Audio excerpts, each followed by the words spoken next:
No camera, but we're here. What's up, folks? Great Black Detox. It's Thursday. It's the GBD Thursday Clinic. It's the free clinic.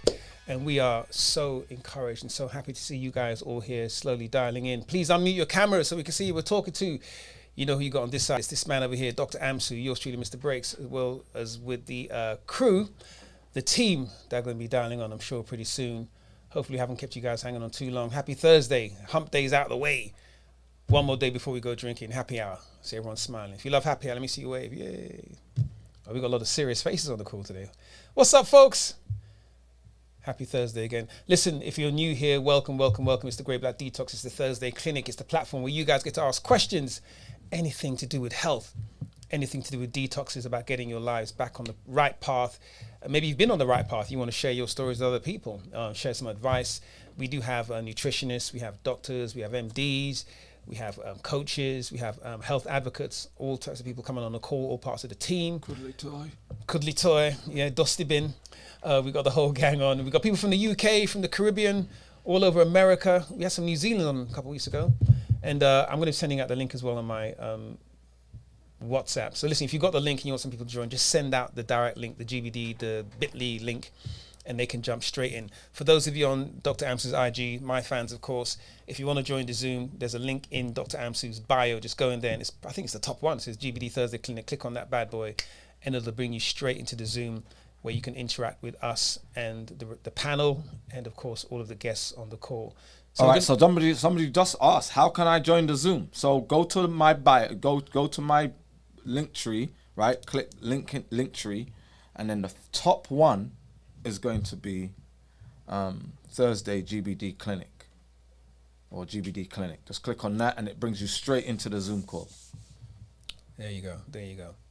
And also, for those of you who are on the YouTube, if you get cut off or you have problems with Zoom or you're at work and you're sneaking one in, you can catch us live on YouTube. Just go to The Great Black Detox on YouTube, and it should be right on the top left-hand corner. So it says live. You click on that and you see all of this. In fact, people on YouTube get to see more because you get to see the blended signal with us here, as well as the speaker, and as well as any other fancy stuff we push up there. You can ask questions to us in the chat. If you're in the Zoom, just raise your hand. Go to the bottom. There's a participation button. Click on that, and you can raise your hand like Bronny has done. Bronny. She's done that. She's raised her hand. You can raise your hand as well. Let us know. Listen, we finish at 7 p.m.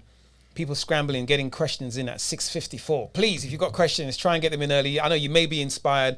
You can drop them in the chat. Similarly, for those on the YouTube. Oh, let me silence that. 1, 2, echo. Oh, we're still out in space. Oh, you mute it. You want me? There you go. There you go. Bloody Apple. We love Apple. So yes, if you have any questions, let us know in the chat. Let us know on the IG. I'll be logging into the IG in just a minute and following along there. So again, we're going to wait a minute or so for everyone to join. But in the meantime, Dr. Amsu, what's good with you, son? Everything's good with me. Everything's but, I always have a... Don't start. Listen, we're not trying to get cancelled. I have an issue with people, man. Oh, people. People be getting on my nerves. Not I'll they. tell you why. Tell us why. I'll tell you why people get on my nerves. Procrastination. Number one killer, is right? it not? So we have so many people hitting us up all the time, asking us about what detox is right for them. Some people have conditions. Some people have issues that they're fighting and we let them know this is the action you need to take. We give them our recommendations on this is the supplements that's best for you, it's the meal plans that's good for you, and what have you. And they gather information. They even do research, but then they chill out, they relax, they go back to their lives, and they put it on hold, right? And there are so many people with chronic inflammatory conditions that you can't stall because it doesn't get any better. As time goes on, it gets worse. It doesn't improve. It goes downhill real fast, especially when you're over the age of 35, 40, right? Your body starts a trend. It starts on a trajectory. A downhill one, isn't it? A downhill trajectory, right? Unfortunately. And oh boy, you don't want it gaining momentum. So the procrastination, the stall, I'm going to do some research. A lot of time when, you go to see allopathic doctors and they say, all right, we recommend surgery. They book you a date. They don't want to hang around. But when it comes to alternative, you know, the natural way is usually the longest way to go, the longest route. It takes more time because your body is going to utilize nutrients that you feed it to turn around whatever the issue is, right? So there are people who are obese, who have issues with weight, with fat, right? And inflammation. And there is no real treatment for obesity other than, you know, if they do surgery, it's the gastrointestinal surgery that they do to basically shrink your stomach, right? Or I don't even know what else they do for you with obesity. Well, I mean, obesity, there's the aesthetic thing, there's diet pills, and then there's the liposuction and all that kind of stuff. You know, but it's not in terms of like dealing with the actual fact. Dealing with the actual situation, right? But for other chronic inflammatory conditions, they book you in on a surgery. It's like, all right, we got you booked for this day, because they know there's no hanging about. So when you want to change your lifestyle and do a healthier lifestyle and, you know, do things nature's way, don't hang about, because nature can work against you if you don't do anything about it. Your body goes through its natural progression. Even if you're filling your body with pharmaceuticals, the outcome, the conditions you set your body's going to do what it's programmed to do given those conditions, right? We call it genetic or epigenetic coding, right? Which genes are now switched on because of how you're treating your body. And then it follows that pattern. It's not gonna change. And that gets increasingly worse. So, you know, the procrastination, the stalling, the excuses, the doubt, you have to put it aside and get on with it. And you notice what Dr. Amsey... And so many people do surgery and they're in doubt, but it's like, well, the date's booked. They booked my date for surgery, so I'm going to go through with it because they also know that most people don't actually do any research. And if they do research, it's on Google and it takes them right back to their facility, right? To some surgery, to some, you know, invasive procedure. And here's the other thing, Dr. Amsey, as well. A lot of people think they have time, right? Especially people who feel, well, I'm in my 30s, I've got time, and old age kicks in miraculously at 51 or something, or 47. I don't know, there's some magic age that you're young until you hit this, you know, this line in the sand. But the thing is, and we're trying to impart upon people, is that, you know, your trajectory to how you feel, how you live, how vibrant you are in old age starts now. All the processed food, all the, you know, lack of exercising, all of the smoking, the drinking in excess is gearing you up for a very miserable old age. So don't wait till your old age to say, right, suddenly I'm going to start, you know, speed walking and walk around the park. You can't do it because your knees are gone. You got gout, you know, you got kidney issues and liver issues, so on and so forth. So we really want to impart upon people the idea of starting your health journey now. It doesn't matter what age you are. Dr. Amsey said it so succinctly a couple of years ago. If you're breathing, you got blood running through your veins, there's still time. Unless a doctor told you, listen, you're stage 5 and we have to operate. Even people stage 5 recover, don't they, Dr. Amsey? Even people stage 5 have miraculous recoveries. They get the cancer taken away, and depending what the condition is, people stage 3 and 4 come to us all the time, Dr. Amsey. We put them on the right lifestyle changes and it reverses. It reverses. They improve their quality of life and they extend their lives also. But they have to make the changes. And that's the thing that everyone needs to realize, is that, you know, when I was in engineering at school, one of the things that the whiz kids in the 50s determined when they started, you know, really marketing and doing all the branding stuff, is that people are resistive to change. And so you really have to coax them into doing it, unless you've built trust into those people. And what they do is they build trust into the allopathic system from when we're kids. You know, whether you like the dentist or not, they're taught from a very young age to trust allopathic medicine, to trust medication, right? To trust medications, right? Yeah, to trust pharmacological medications.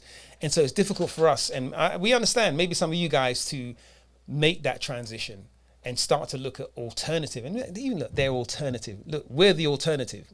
We're the nature, but we're the alternative. And that's how clever this whole thing is, right? Rather than the allopathic being the alternative, we're the alternative. But okay, it is what it is. It'll take some time shake that particular moniker. But anyway, Dr. Amsi, great opening. Thanks to everyone again. Vanessa, I got to say hi to Vanessa first. I haven't seen Vanessa for so long. I'm getting withdrawal symptoms. Vanessa, where are you? Hey, Vanessa. What's up, darling? How you doing? You're on mute. I'm going to get to Broiny in you just a second. I was going to say hi to Vanessa. How are you doing, Vanessa? It's been a COVID minute. I know. I know. So they let you out for good behavior, I hope. Only just. Only just. So they let me out on good behavior. Yeah, miss you guys. Miss you all. Miss the family. Likewise.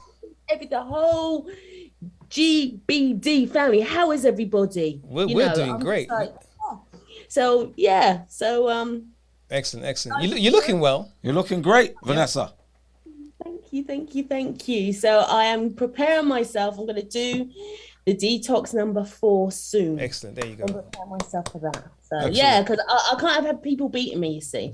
No. There's some people out here that they're going hard. They're going hard in the paint. Aren't they? You know, absolutely. You know. I mean, I've been pacing myself. Yep. So, you know, I had a bit of a life trauma, but I'm bouncing back, fighting fit. And I'm like, right, I have to be ready to do, you know, you got to keep going. It's a lifestyle. Absolutely. So, you know, you listen to your body and you just got to keep to it. You've got to stay committed. And I do believe this is why I've bounced back. Yes. Because, like you said, doctors do not like you doing the alternatives, and we are the natural method. You're giving us tips how you allow the body to heal itself. When the pharmaceuticals don't want that, they want you to pop the pills. And I'm not saying it as a hatey thing, but we have nature around us. You give us the tools. You tell us, you know, to listen to our bodies and not just run for that, you know, the cabinet and things like that. Right. And I think because I did that approach before I was diagnosed, I think the doctors are like, you're recovering really well. You've done very well. What have you done? And I just said it's a lifestyle. It's a life change. And it's got to the point that there's a person, I won't name names, similar situation to me. And it's like, well, she can't have been suffering because look at her. She's recovered so well. Look at that. And I'm thinking, right, I know it works because I'm a living testimony. Yes. And, you know, I am enjoying it. And yes, life does happen. But I think because I was prepared beforehand, before the news came, one, I was able to mentally cope better. 2, I knew what to do, you know, and I wasn't afraid of my body. I can listen to my body. That's why I haven't been around. I was like, okay, I need to rest. I need to sleep and things like that. But you just keep going. You know, if you fall off the wagon a bit, you just pick yourself back up and keep going. It works. Yeah. Honestly, the detox works and the lifestyle works. And this is the thing, is that our cells are designed or programmed, coded to express life, right? So when we give ourselves the right resources, our behaviors change. We become more vibrant. We become more full of life. We want to express more. We become more creative or more logical or whatever. Whatever we were designed to express, we do the best of it, right? Cells are, you know, we're made up of cells, right? Whether they are neurons, whether they are hepatic, renal cells, you know, heart cells, right? Whatever cells we have, we're made up of. When we feed them, they express themselves at their best. So all behaviors are chemical, right? All behaviors are chemical, are governed by chemistry. So when we have the best chemistry, we exude the best behavior. We're in best of moods, right? When we're depressed and that, it means there's a dysfunction. Somewhere we've programmed cells, we've fed cells the wrong coding or caused cells to switch on the wrong coding that is now being expressed in a negative way, right? So right now we're hearing about mental health and mental illnesses and that. They're all over, they're everywhere. And it's because of we're poisoned. We're being literally poisoned by what we eat, what we breathe in, what we have around us, what we put on our skin, and it brings out the worst in us. So we have to do something about it. The procrastination has to stop, you know, and we can turn it around. You know, people who are starting to look old, we can actually make them look young again, it's all programming the cells to do the right thing, you know? Absolutely. Well, Venison, listen, I'm so glad you're on. I know you're going to stick around. I want to go back to you a bit later on. We're going to get to some questions. Really, really good seeing you. You're lighting the place up. You know, we should put you on our back screen over here. Thank you for joining us. Thank you. So, Broiny, am I saying your name right? You guys had your hands up pretty early on. How are you guys doing? Sitting in the shade. You're supposed to have the light in front of the camera so we can see. So do we say Broiny with a Scottish accent? Broiny! Is that how we should say it? He doesn't look Scottish.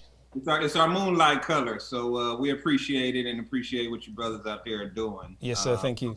Thank you.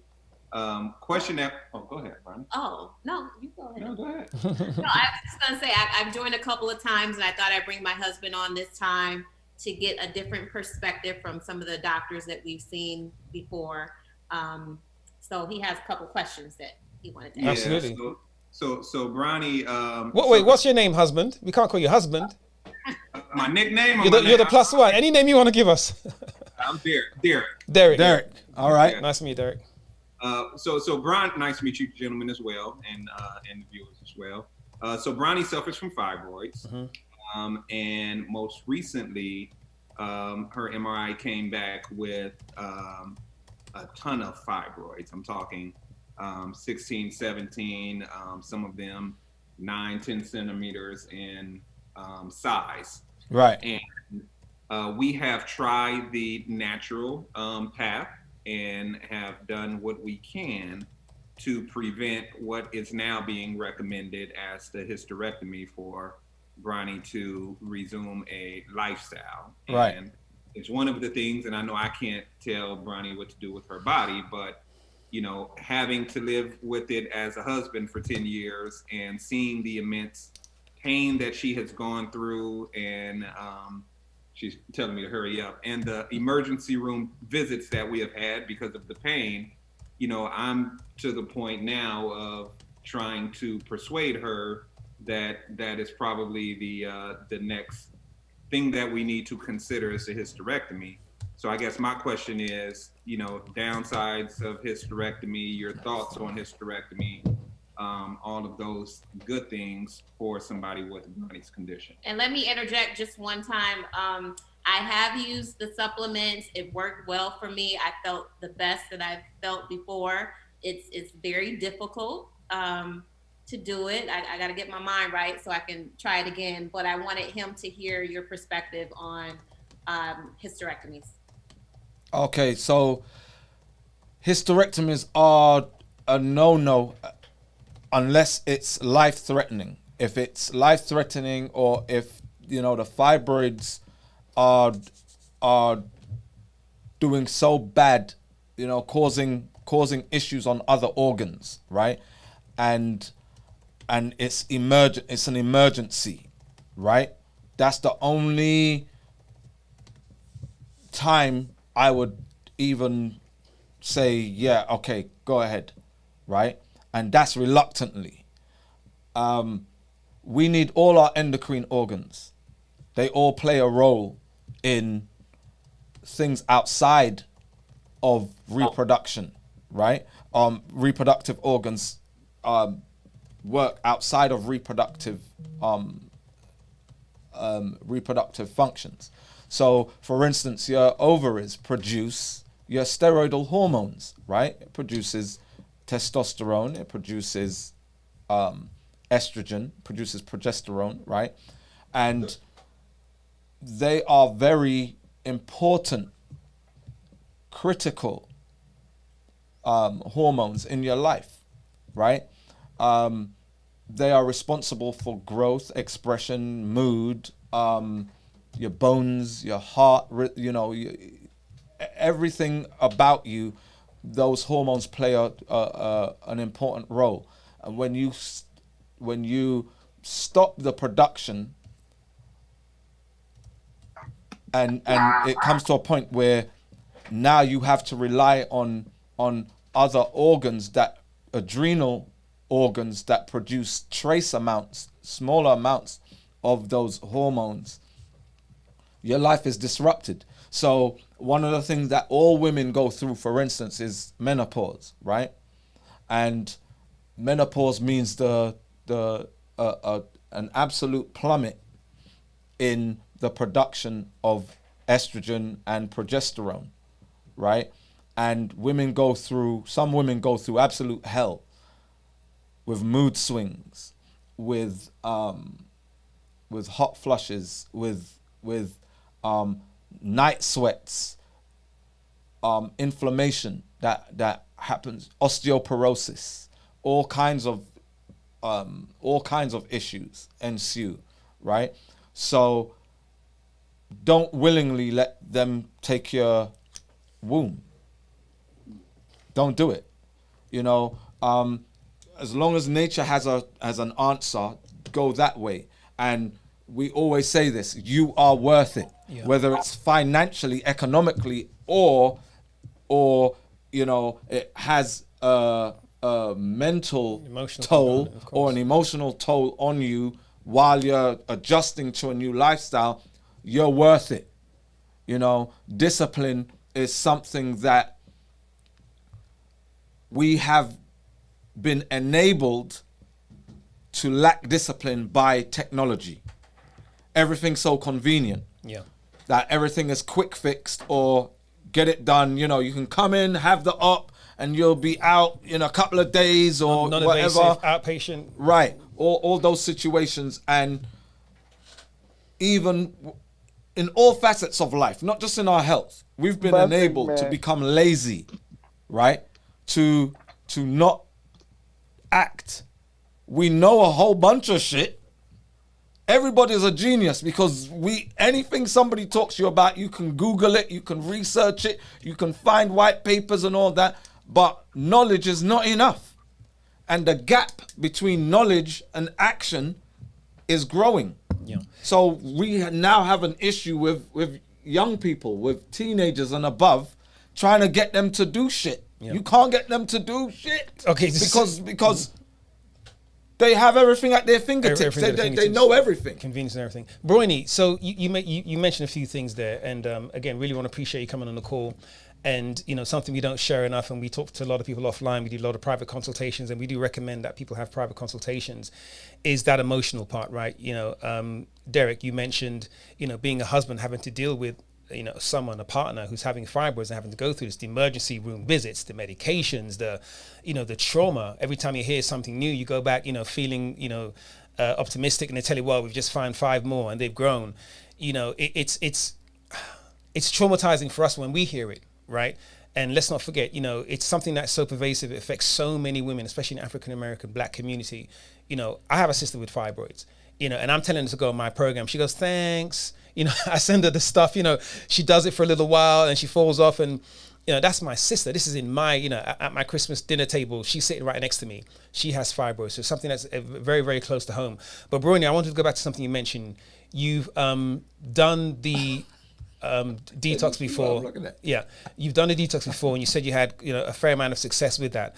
How long did you do it for, and what sort of success did you see? And of course, the obvious sort of next question is, oh my days! All right, what made you stop doing that? I guess to some extent, yeah. So I did the program for about maybe at least 3 months. Yeah. It got to the point where I couldn't feel the fibroids anymore. Excellent. They wouldn't be another ultrasound to compare from the previous ultrasound because they felt it wasn't necessary. So all I could base it off was how I felt after following the program. Sure. But obviously, I mean, it's very hard. I like to blame it on him because he likes to bring in snacks and all the stuff that I shouldn't be eating or drinking to the house. But I am blasting. Okay, so sorry, we got a couple trolls on here. We'll get rid of those. So Bronny and Derek, right? Dr. Amsu, help me out here, and if anyone on the call wants to pipe in as well. I'm hearing something actually very encouraging, right? I know your story is challenging. I know you've been through a lot, but I'm actually hearing something very encouraging. You have done this program for just a few months, which is really it's less than one cycle, right? Because the standard first cycle is 45 days, right? So less than one cycle, and you saw some benefit from that, right? we have women, depending on how many fibroids. We had one lady, 57 fibroids, she eliminated, right, on our program. We've had other women eliminate fibroids the size of golf balls and melons and any manner of fruit, really large, 14, 15, 20 plus centimeter fibroids, right, over a period of time. The very, very simple response I would have to you, Bryony, is give it more time. Give it more time. 30 days is just one cycle. You know, we have someone on this call that's been on a GBD 14 successive 3 times, haven't eaten food for 45 days. So 30 days, and Dr. Amsi, please keep me honest here, and you saw some benefit, isn't enough. Give it more time. Glow in the dark. You can see them if you're driving. Sorry, we're gonna have to we've got a challenge with this thing here. We're getting some calls that aren't. Wherever you see a green window, yeah, just mute it. Might be on the box. You got it. Yeah. Sorry, guys. So Bryony, Dr. Amsa, I don't know if you want to echo in on that, but it's actually very simple to me. I think at this stage is that before you go under the knife, right? 30 days is not enough time. It takes longer than that for your body to really acclimate to removing the toxins. And you're saying once in a while, Derek may bring something home, and because of this polymorphism that black people have, and especially black women, that one soy dish, that one piece of meat, that one piece of dairy can exacerbate your condition, right? And so you need to go for quite some time. I don't want to say at least 90 days, Dr. Amsi. If you did for 30 days and saw the benefits, go again. Before you go under the knife. Give it some more time, Bryony. Dr. Amsa, I don't know. No, well, here's the thing, is that if you have the book, you know that there's at least 42 days in your first cycle that you do where your diet is very strict during the elimination phase, right? There's 42 days of majority fruits, right? Where you're not eating anything starchy, you're not eating anything high in carbs or anything like that. You're eating fruits, majority fruit for the whole time. Then there's a regeneration phase where you can, eat a bit more carbs and whatnot for like 18 days. And then you go back in to elimination, So it's taken you how many years to develop fibroids? They're not going to go, well, some women who are fortunate, days, within 30, 45 days, we know women who have eliminated 4 or 5 fibroids, right? Because that's how their cells are programmed. They're the lucky ones. They're the fortunate ones. But for most women who have, whether it's they have another condition with gut health, or they have, they have issues with obesity, or they have high BMI, which if they have higher BMI than normal, right, meaning they're overweight, the actual adipose tissue produces estrogen as well, produces estradiol, so that contributes to feeding your fibroids, right? It contributes to it.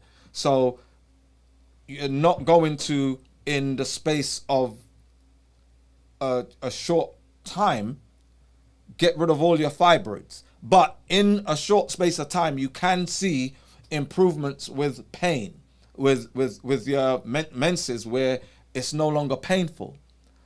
The days of bleeding shorten, so symptoms that you may have start to wane and diminish, right, which are positive signs. Moods become better, right? So, but you have to keep it up. Consistency is key to this whole situation, right? Consistency. So you have to keep up what you're doing. It's an actual regimen. It's a full regimen.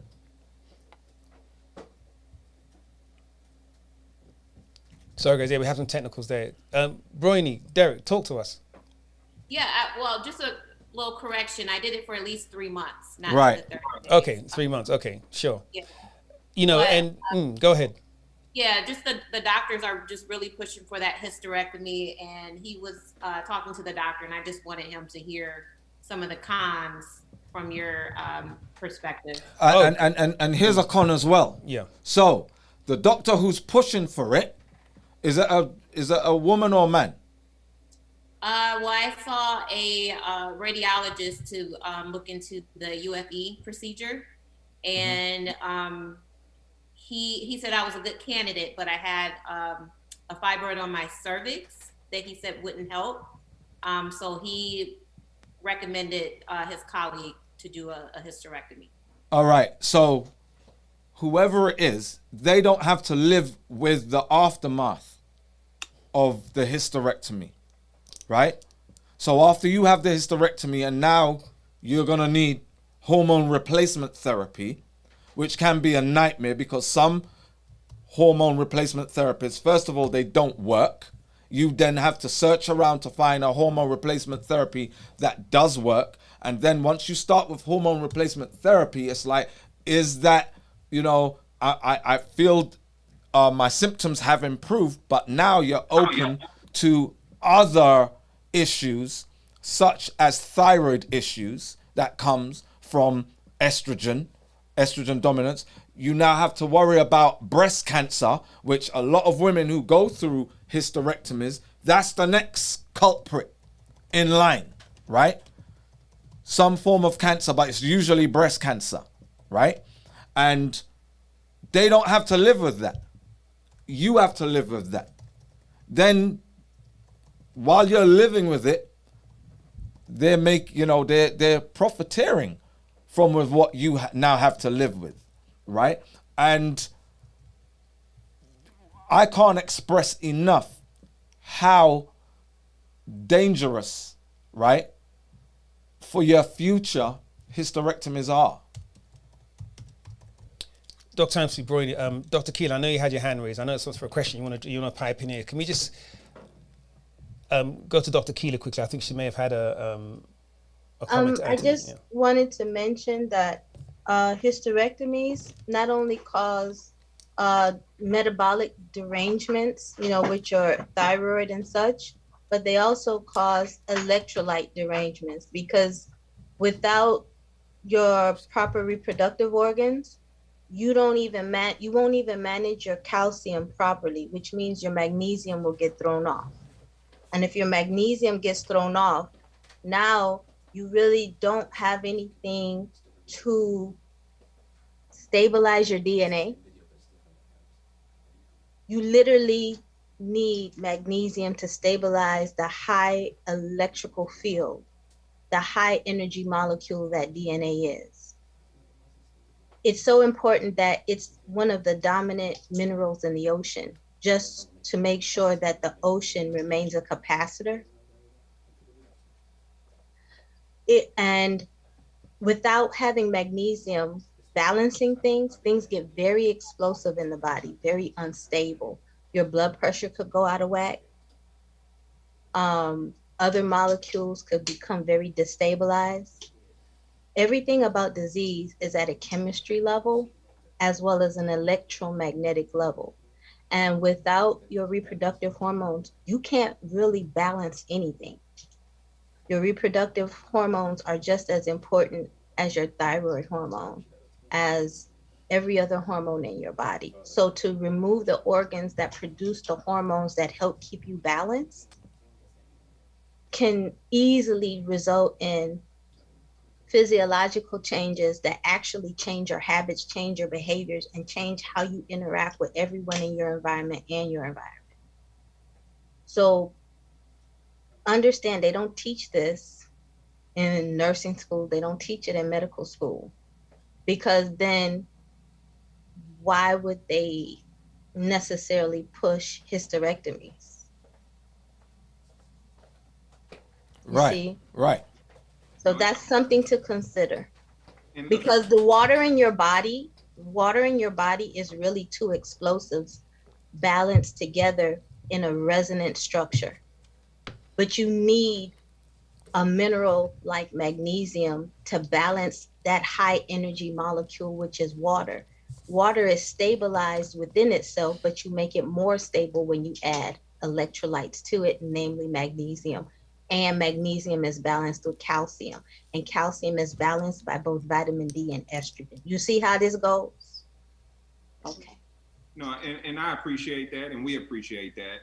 I guess, so what would be the recommended path, right? Because I understand all of the downsides, totally get that, but the downsides of all of these fibroids have their consequences as well, which we have lived through for the last 10 years, right? So it seems like there is no solution, I guess. So what is the recommended solution? All right, so Derek, so this book, right? Okay. And the program. This book is the instructional manual for the program. And it's a lifestyle. Lifestyle, meaning it's consistent. It's a culture, right?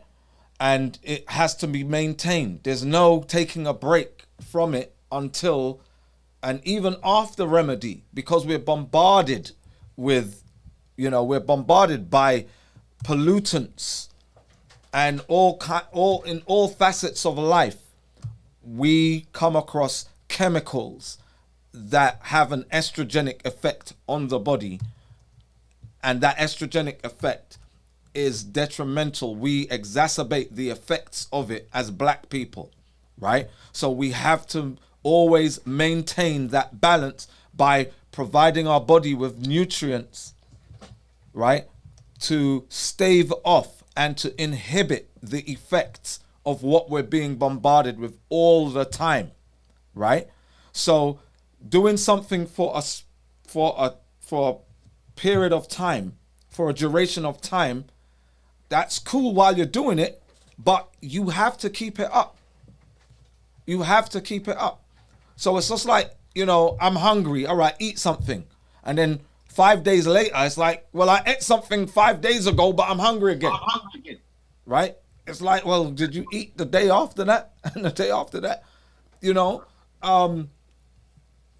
It has to be consistency. And staying on change your life around. Whatever lifestyle you are living, it's not working for you. Now, certain elements of the lifestyle might be great. You might be doing prayer, meditation, and that kind of stuff, which is great, right? But you need the nutrient resource as well. You need to exercise. There are exercises that are done. You need to eliminate any other thing that's toxic from the lifestyle that may be causing any kind of stress. There are stresses that are out there that are, emotional stresses and mental stresses, but those translate in your body as chemical reactions, right? Hormonal reactions, right? And everything we do translates into chemistry. Everything that we do translates into chemistry. And if that chemistry, as Dr. Keely was saying, is volatile, that's when we start having dysfunction. That's when we start having ailments and conditions and diseases, right? So if you were feeling good while you were on the program, something made you stop, like, all right, it's working, but I don't know if it was old habits coming back in, and it's like, all right, it was working, I think I'm good now, or whatever.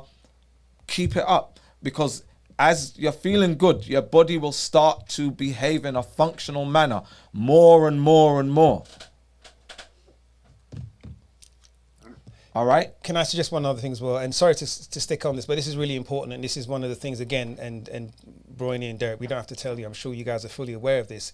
And I said it earlier on, so many black women are suffering this, almost exactly what you're suffering. Maybe some, asymptomatic, fairly mild, some a lot worse. Some people can't leave their houses. I'm sure you've heard stories from friends. And not necessarily for you, Bronny and Derek, but just putting out there that we have a coaching program specifically for situations like this, specifically for people who need that regular touch point, right? So we have these calls. We do a fibroid call maybe every other week. But for people that need that consistent touch point, even if it's just about food, just to get some advice on cycling, get advice on the supplements, when to take them, what to eat, when to eat, exercising and other conditions that sort of ancillary to the condition as well, which is why we have our nutrient therapists, which is why we have our MDs, which is why we have Dr. Keeler, this is why we have Coach Aggie, which is why we have Dr. Amsu and other consultants as well. So we're going to start sharing some more information about that. We really encourage people who are going through something like this, who are going to end up spending thousands of dollars, right, in for these, these operations, right? These procedures, and then after the procedure care is what's really damaging to a lot of people. Because when you have a hysterectomy, now you're going to be on hormone replacement therapy pretty much for, I'm not going to ask you how old you are, but for many years, some women, for the rest of their lives, because of complications from the hysterectomy, we want to avoid that. And if it means, a year. With all women, they're going to recommend it for the rest of your life. Right. Because your body will no longer produce those hormones as it's supposed to. And even though there's the plummet of progesterone, right? Now, estrogen, there are so many estrogenic substances around that we're bombarded with all the time. So even though your body may not be producing estrogen as much as it used to, right? You're still bombarded with xenoestrogens. But progesterone, you're not going to be getting progesterone. You're not going to be getting testosterone. So that balance between those well-known steroidal hormones, that's now gone, and estrogen dominance is still gonna be there, and estrogen will go uninhibited. So your body, we let people know this all the time, your body is always trying to find homeostasis, always trying to balance itself, but it's always looking for the resources, and when the resources are not there, it's like, man, frenzy. That's all I can say is get back on it. Yeah. Don't do the hysterectomy, because you're the one who's going to have to live with that. Yeah. Some women are taking them, well over a year. Again, depending how many fibroids, where they're situated, their lifestyle, how they adjust to it. It's not a piece of, it's a piece of string question. How long is this going to take? We'd love to say, right, yeah, 47 days. It just doesn't work that way. And I'm sure you appreciate that. And so honestly, from what I've heard, I'm actually, again, I'll say it, I'm actually quite encouraged. And I'm sure Dr. Amsu echoes this, and I'm sure Coach Aggie's about to come on and echo this as well. Just give it a bit more time. Okay, sorry for the trolls today, guys. We're having some technical issues, and people, I know, there's mental illness all over the internet. Thank you very much, and thanks, Doctor. I think it was Keela who chimed in there. Absolutely, yeah. The name the wrong way, but yeah, I appreciate it, and yeah, I think I need to go on a journey with her. Absolutely, and we can do this together, and we got stuff for the men as well. We'll talk to you. Listen, don't go anywhere. Stay on the call, please, because we may come back to you, and you may get triggered to ask another question in a few minutes. So please, stick around. Coach Aggie, did you want to add something to that, or did you have a question? I can come back to you. I'll get to the others. Yeah, I just wanted to chime in very quickly and just say in summary that the uterus, the womb, it doesn't just have one function. Just to summarize what Dr. Amsu is saying. So people think, have a hysterectomy because I don't need my womb anymore because I'm not having any more kids. And that's completely not what we're saying. The womb has other functions besides just bearing children, which Dr. Amsu detailed in the fact that it's a key part of our hormonal system, the endocrine system. So it continues to produce smaller amounts of estrogen and other hormones that you need. And so taking it out is, it's just not going to benefit you. And it's not because you are continuing to bear children. It has other important functions that we still need to continue with. All right, so I hope that's clear to you. It is. Yes, it thank is. you. There's a misnomer that you only need your womb if you're having children. Yeah. No, it has other functions besides that. All right. Absolutely. Thank you, Coach Aggie. Thank you, guys. And what I wanted to add was just and this is for everybody. Once you remove your womb, your body has been expressing estrogen dominance by way of fibroids. So the dysfunction and the inflammation that's taken place has been expressed where you have the most estrogen receptors.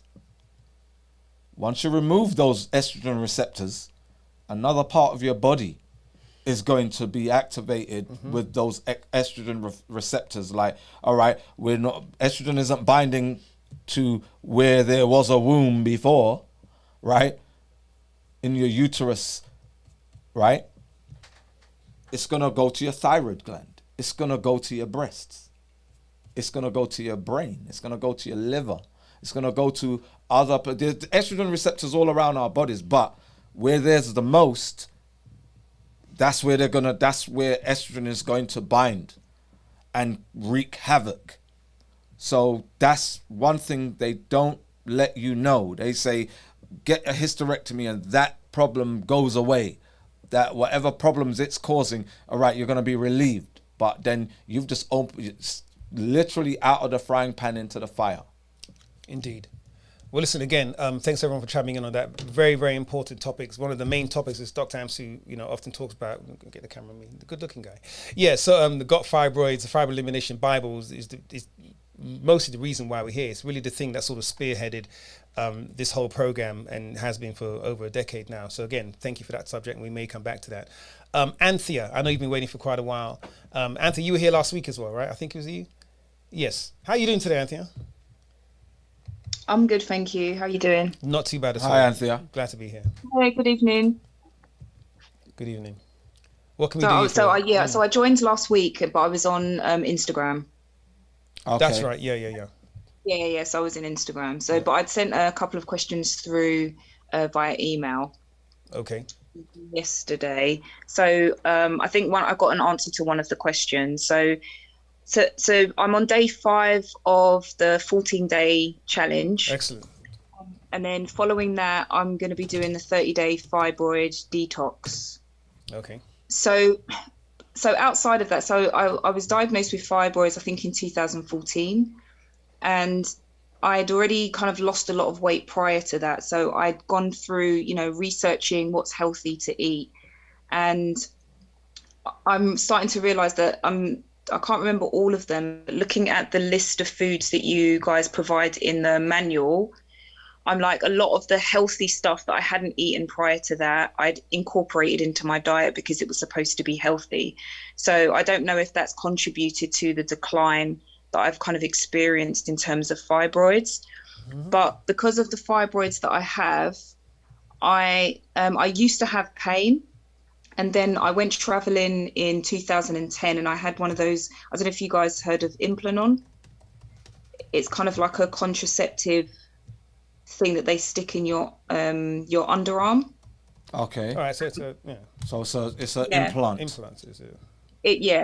But it caused a lot of trouble for me. So when I got back, I got it removed, and for whatever reason, all of my pain stopped. Right. So although my cycle is extremely heavy, easily changing every 20 minutes on bad days, it's the fatigue from it, and because of that I've suffered a lot with kind of like being borderline anemic. Mm-hmm. Before I started the detox, so it's been, over in the UK, I'm sure you still got family over here, it's always cold, right? But it's been excessively cold here, and even yesterday I was out in the sun, which felt really rejuvenating, but when I got home I was cold again. And so when I start the day I'm cold. It doesn't really matter when it is, I'm always cold. And I had a look at that and I was thinking, maybe it's to do with maybe my iron levels are low, because I did have a couple of challenges with that about 5 months ago.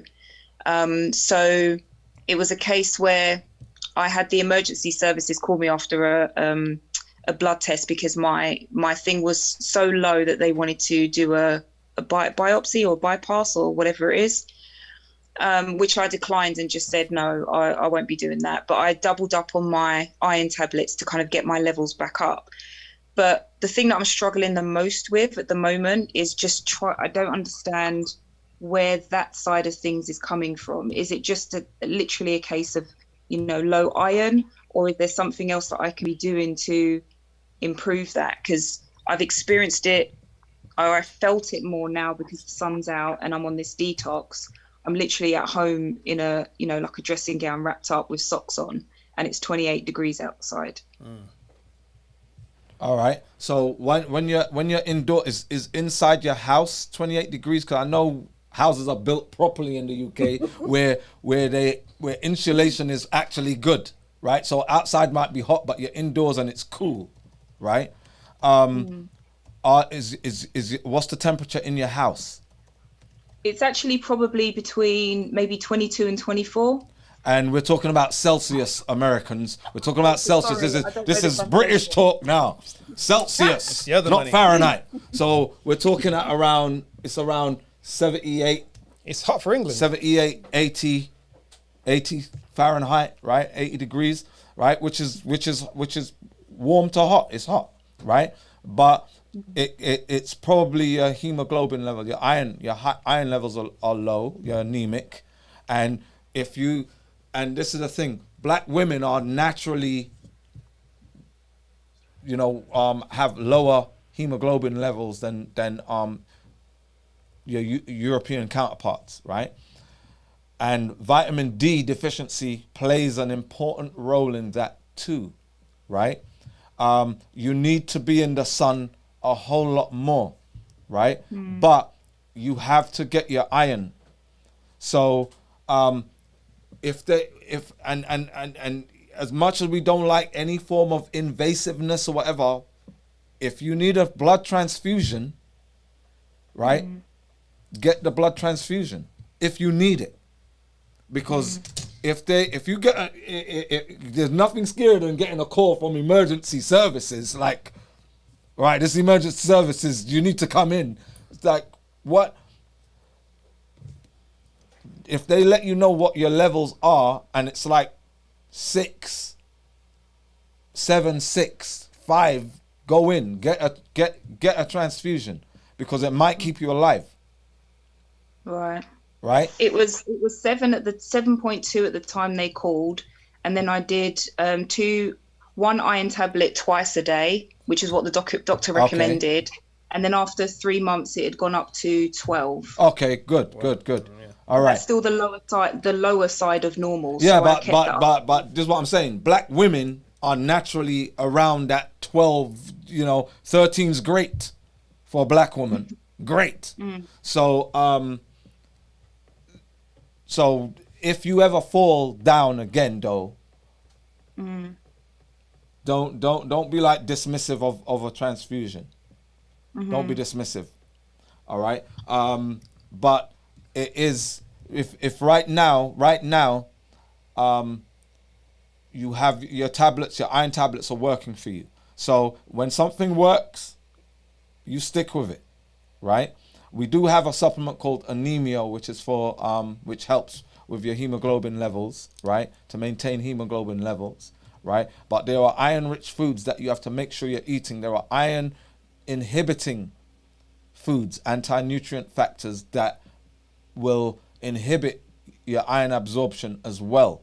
So you have to know what foods does that as well. And how do I know that?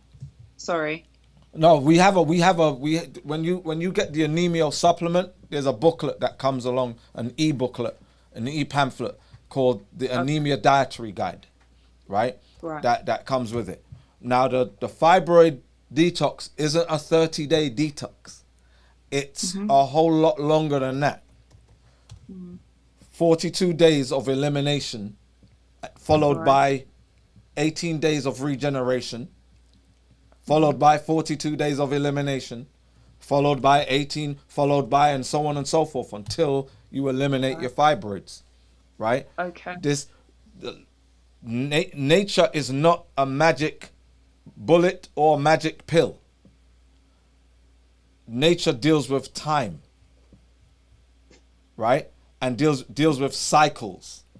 So nothing like the how long is a piece of string analogy. How long is this gonna take? How long is a piece of string? It's down to your chemistry, your body, your biology, your epigenetics, how long it takes.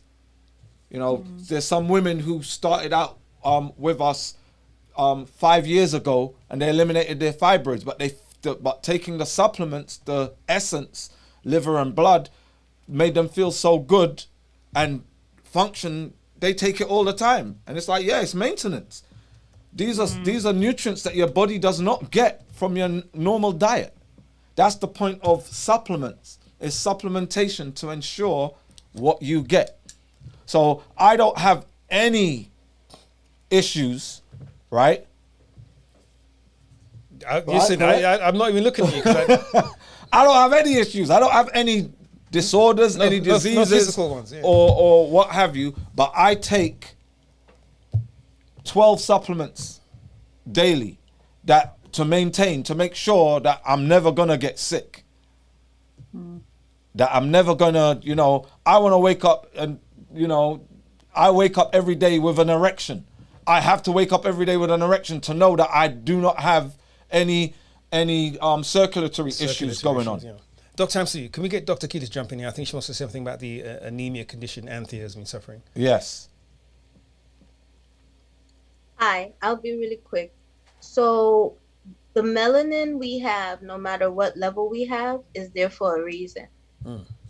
Remember when I was speaking to the couple and I was talking about your electrolytes? Okay, we're designed for a high sun environment, which means we're designed for a high UV radiation environment. That sunlight interacts with our melanin and literally charges us on the surface of our skin. That creates increased melanin, but there's other things that are created. We end up being photoelectrically charged. Like your solar cells that you see on like solar powered roofs? That is who we are. So if you are iron deficient and you're sunlight deficient, you have to expect that your energy levels are going to be lower, because not only do you not have enough of the iron to help circulate and carry oxygen in your blood, which affects the electrical charge on your cells. You also are not getting enough. You're in Britain, right? Yeah. You're also not getting high enough spectrum sunlight, minimum blue-green spectrum, which is springtime in US. Maximum ultraviolet, which is what we're really designed to handle, UVB, because it builds the immune system, but without melanin, it will burn us. So UVB is what recharges us. You actually need both, not you alone. Us as a collective actually need both to maintain proper energy levels, because like Dr. Amsu said, everything boils down to chemistry. Even our thoughts express themselves as changes in chemistry in our body. So getting the right level of vitamin D is essential, but you still are going to have to get the sunlight, and you can't really get around it, because you can fix the anemia, but unless you have the proper charge on your cells from natural sunlight interacting with your skin and charging you from the outside in, your energy levels are going to be off. And that is going to also affect your estrogen levels, because without the proper vitamin D synthesis starts with the sun hitting your skin. It then creates a vitamin D precursor that goes to your liver, that then gets chemically changed by adding partial units of water called hydroxyl groups. They are high energy groups, and then that goes to your kidneys and gets hydroxylated again. So the energy keeps bumping up. Once it has a certain level, it reacts with the rest of your body, and vitamin D actually acts to dampen the effects of estrogen in the body and inflammation, and helps regulate how your body handles osmolytes, otherwise known as electrolytes, otherwise known as dissolved minerals like calcium, magnesium, and such, which keep all the cells stable so that you don't feel low in energy. So it's not just an iron issue. If you live in Britain or the northern US or Canada or Alaska, it is also a vitamin D issue, which means collectively, it is a mineral issue that is causing an electrical issue in your body. And if you can't get that right, then it's hard to utilize anything you eat so that you feel energized. You'll wake up tired because you didn't get enough vitamin D to help balance your estrogen. Does that help? That makes a lot of sense. Now check this out, right? Check this out. 90% of black women here in the States, and it probably works worldwide, are overweight, right? 90% of black women are suffer at some point with anemia, right? 90% of black women are vitamin D deficient. You see the pattern? Mm-hmm. It all correlates. So without getting enough sun, without getting enough UVB, it's a cascade of problems. Absolutely. That takes place. Absolutely. And you know, we'll keep on repeating ourselves until y'all get it. God damn it. We have to keep repeating it. Yeah. Well, Anthea, you know, again, and I say this quite often, what you're telling us is not dissimilar to what we hear from a lot of people. You're not alone. I don't know if you read the pamphlet at the bus stop, but you're not alone, right? There are a lot of people suffer from this. And unfortunately, I think it's been said maybe in a roundabout way, but the environment, the society, can I be that broad, in which we live in, is very non-conducive to us as people. As black people, it's not just, yeah, we should be living somewhere warm. We get that. But we could live somewhere cold with the right diet, with the right attitudes, the right supplementation, so we can exist there, because this whole planet is ours. We were not supposed to be confined. There are parts of the world that are more conducive for us. We can sojourn there quite freely, but we can go wherever we like. But when you go to certain parts of the planet, there are certain rules you need to follow. When you're in this part of the planet, you're not getting UVB. You must do this. And in this part of the planet, you're going to get a lot of salt air. You must do this for your skin. Those are just the rules of the planet that we must follow. Unfortunately, we're living in places where we're not being taught the rules. We're not following the rules. And so we're getting sicker and sicker and sicker. The reason why I'm saying this, guys, is that Dr. Anthony, we talked about this, you know, we had a briefing with our lifestyle coach, mental health coach, and we're talking about the subject of blame, fault. People feel that they're at fault. They've done this to themselves. There's something they've done. And I know a lot of what we say sounds as though it's kind of in a juxtaposition to what you've been taught. So it's, oh man, I did something wrong. Technically, yeah, but you didn't willingly make yourself sick. I don't think there's anyone out there that willingly makes themselves sick. The problem comes in is when you know what to do and you keep doing the bad thing. I'm not saying that's you, Anthea, but I'm saying these are all of the things that are surrounding us, which is why so many of us are in these conditions. It's not that black people are slow or stupid. We've been hoodwinked. Can I say 400 years? Is it too soon? You know, we've been hoodwinked. And so, you know, we got to really take these steps to get through that. Anthea, thank you very much for joining. If you have more questions, stick around. I'm going to move across. And I wanted to say as well, the fourth 90% of black women talk is fibroids. 90% of black women will have fibroids at some point in their life. So there's 90% of negativity that have been basically inherited by black women, and it all starts with that not getting enough sun. There you go.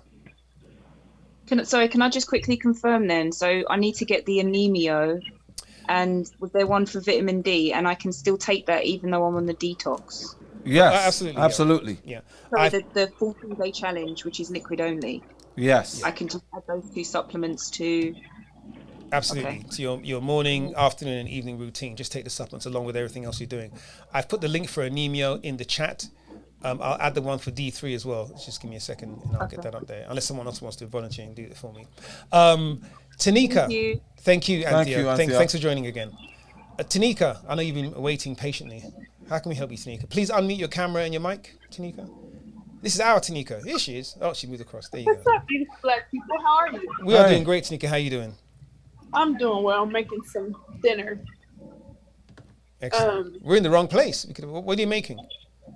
I'm having a lentil burger. Okay.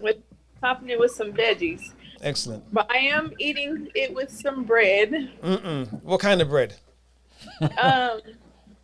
It's supposed to be a better version of bread by White Done Right. It's not called Nanya bread. Nanya. Everything you just said like spells, you know, hoodwink. It's called White Done Right. So, okay. So it's white bread. It's white bread. On top of that. organic wheat flour, organic whole wheat flour, organic barley flour. So organic check this rye out. flour. Hold on. Before you check it out, I want to hear the ingredients. Keep on going. Organic spelt flour, organic millet flour, organic quinoa flour, water, organic cane sugar, organic wheat gluten, yeast, sea salt. I didn't realize canola oil. Canola oil, that old chestnut. They're sneaking everywhere. Now, Tanika, how many times have you heard us say, always read the labels? You got to read it all the way through. So let me ask you, how do you pronounce this cherry powder? Acerola. Say that again. Acerola. Acerola. Yeah. Acerola. Cherry powder. Okay. All right. And just Google that if you don't know what it is, right? But you see and it's called the audacity of white done right. White done right. We should white use that. Done right. I like that. We should use it. If it's white, it cannot be right as a bread. It cannot be right as a bread, because how do they get it white? How do they get all of them, all those organic spelt and all that? How do they get it white? Bleach. Right. They bleached it. There's yeast there's yeast all up in there, cane sugar all up in there, canola oil, rapeseed oil, for those who don't know, right? No. And that's what, and then, so the lentil is great because of the, the protein and the iron that you're going to get from that. Lovely. The magnesium that you're going to get from that. Lovely. But then you're slapping it between two pieces of poison. And the bread is, in fact, way more poisonous than, Go Okay, ahead. that's clear. That's clear. What could I do? Like Ezekiel? Is Ezekiel bread? Okay. Well, read the label just to make sure, because Ezekiel bread, there are some good ingredients, but make sure that all the ingredients are right. Okay, I need a recommendation for a good. But if you see, look, you're making lentil burgers. Now, did they come as burgers, or did you make the lentils and making the burgers yourself? No, I'm making it myself. Right. So why you can't make the bread yourself? Make the bread yourself. You can do a buckwheat or something, right? Buckwheat. So I only have chickpea flour. All right. Do you have fibroids? No. Right. Use the chickpea flour. And with chickpeas, you can make and use coconut pancake flour. Style. Right. You don't have to make fluffy yeast bread. Because it's the burger bun. It's part of the fun of eating a burger. I get you. Every so often I just want it with a burger bun. I won't do Hawaiian, but that's the sweetest, tastiest bread. It's the absolute worst kind. So here's the thing about the cheat meals. And remember, we talked about this, Dr. Amsu, and we've mentioned this for those of you who've been on the call for the first time. Thanks for coming on. The danger of trying to find substitutes for meats, substitutes for what we've been used to eating. I get it. We all get it. And it's fun. And I actually don't. I'm not completely against it. However, it's the back door for they to get us, because they know we're going to want chicken substitute. We're going to want beef substitute. We're going to want bacon substitute. So they find all these clever ways of making vegetables or other, processed things into these substitutes. And that's how they get us. And so the real coup, the real mental coup is say, look, I'm not eating beef anymore. So I'm not even going to eat anything that looks like beef. Because if it pretends to be beef and it's not beef, it's probably worse than beef. Now, lentil burger's fine. We're used to eating the lentil burger. But what I was going to is maybe changing how we think about the bread. So rather than getting those fluffy Hawaiian, fast food restaurant type sweet, very sugary, small loaf breads, we've got to switch it up. So if you're doing buckwheat, you can do pancakes with buckwheat. It'll maybe be a thinner bread, just to give you that texture in your mouth, and that's where the changes have to be made. So we have to start getting used to missing certain types of texture, because those textures were never really real anyway. But we didn't. I know you didn't come on so we can blast you about your burger. I'm sure it's very delicious. Yeah. So I wanted to ask about so I was doing one of my once upon a time when I was in LA, I was getting like facials, and they said, hey, do you want to have your moles removed, like, because this is like a risk for cancer. And so is there, like, I don't have like I have the same 3 moles I had when I was born, but is there like an inherent cancer risk with having freckles and moles? Okay, so we all have our genetics, right? We're not born with that we're prone or we're gonna get cancer. Like, you have a cancer gene. We have genes that may place us at higher risk, but we also have epigenetics, which is how or what genes are expressed, right? So if you look at your genetic code as a script for a movie, right?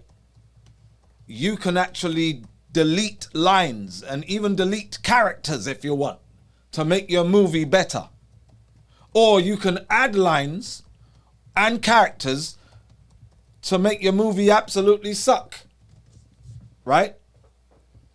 So, if there are foods and substances which will trigger you to develop tumorous, malignant tumors, you got to leave those out. If there are any substances that you may place on your skin that can cause issues, you got to leave them out. But because you have a mole doesn't mean that man, you're doomed. You're going to get cancer. It don't mean that at all. But it does let you know that you got to allow the sugar. You got to leave out the sugary stuff. You got to leave out the yeasty stuff, all the fungi. I'm doing a series of blogs. What are we calling them? Articles, right? About why you need to detox, right? And one of them is going to be about seafoods, right? And seafood, a lot of black people feel righteous when they eat fish and seafood, because that's one of the things that Jesus was known to be, a fisherman, right? Mm-hmm. Or what was it, Peter was a fisherman, right? Or whatever. And so the whole 5 loaves of bread and fish and all that has now become synonymous that if you're eating fish, it's a righteous act, right? But now fish has been extended into seafood.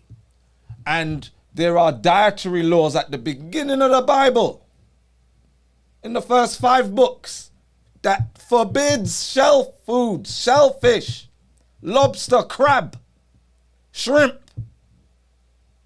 prawns. We're not supposed to eat them. They are insects of the sea. They're related to cockroaches. And they eat dead flesh. They eat everything that's at the bottom of the sea. They are bottom feeders. They're riddled with parasites, heavy metals, all kinds of stuff that gets dumped into the sea, right?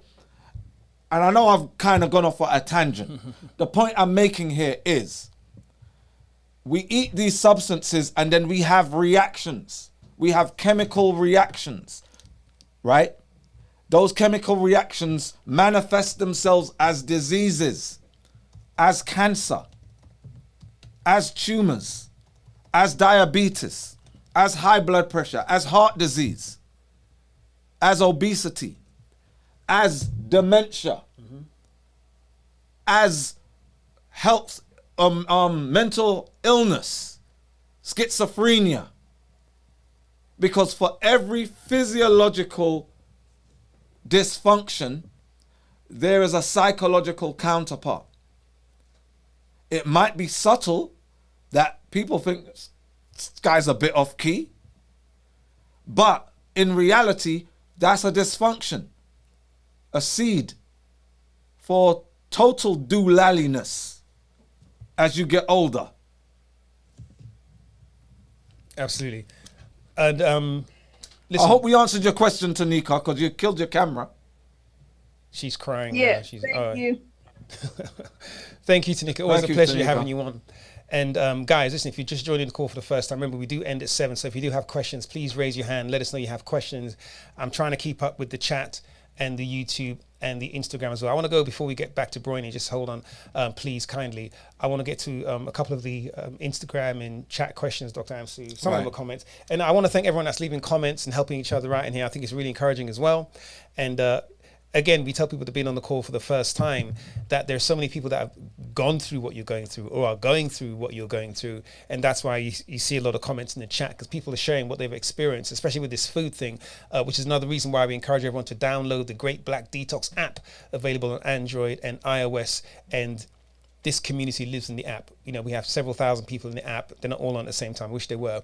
But anytime you have questions or comments you want to share, people are going through the detoxes, going through different, healing processes, and there's different groups on there. It's a really great place as a community resource for people who need questions answered. And we also have our customer service team who are on the app as well. So if you do ask questions, there's so many ways to get in touch with us, guys. There's no excuse to not get some support. So check it out. Dr. Amsu has some questions here in the chat. I thought I'll get to some of these. So our friend, Love Life, okay, I think she may have asked a question before about the salt water, right? So there's some papers out there, because of course, those of you that have done a Detox 14, you know that the structured water is something that's quite important for electrolytes, and it's made with a certain amount of salt, but actually quite a small amount of salt. And there's a lot of talk out there about salt water is bad for you. If you drink salt water, it has some side effects. Dr. Amsu, maybe Dr. Keeler might pipe in. What are the true side effects of, at least the structured water? We're not telling people to go and drink seawater, right? Listen, people are thinking about, I couldn't get structured water, so I'm going to go and stick my head in the river, not the river, I guess in the sea. But structured water, is it a problem? Why is it so good for you? And how much of that would you have to drink for it to become toxic, I guess? No, well, it's about this. Everything's a poison, right? Yeah. Anything can become a poison if the dosage is wrong. Yeah. And it depends on your constitution, your makeup, right? Your biological, your chemical makeup that will determine if something now becomes a toxin to you or a poison, right? There are so many, it's like saying sugar's bad for you. All right, what type of sugar, right? Salt is a vague term, right? We specify black lava salt, and we specify a pinch. A pinch. Clinical term. That's scientific. You're right. Yeah. Right. And if there are some people that put too much and they may get a bit of edema, like water retention. It's like, all right, you added too much salt. Sodium. There's a balance of sodium, magnesium, calcium, phosphorus, potassium, and other minerals that make up a cell.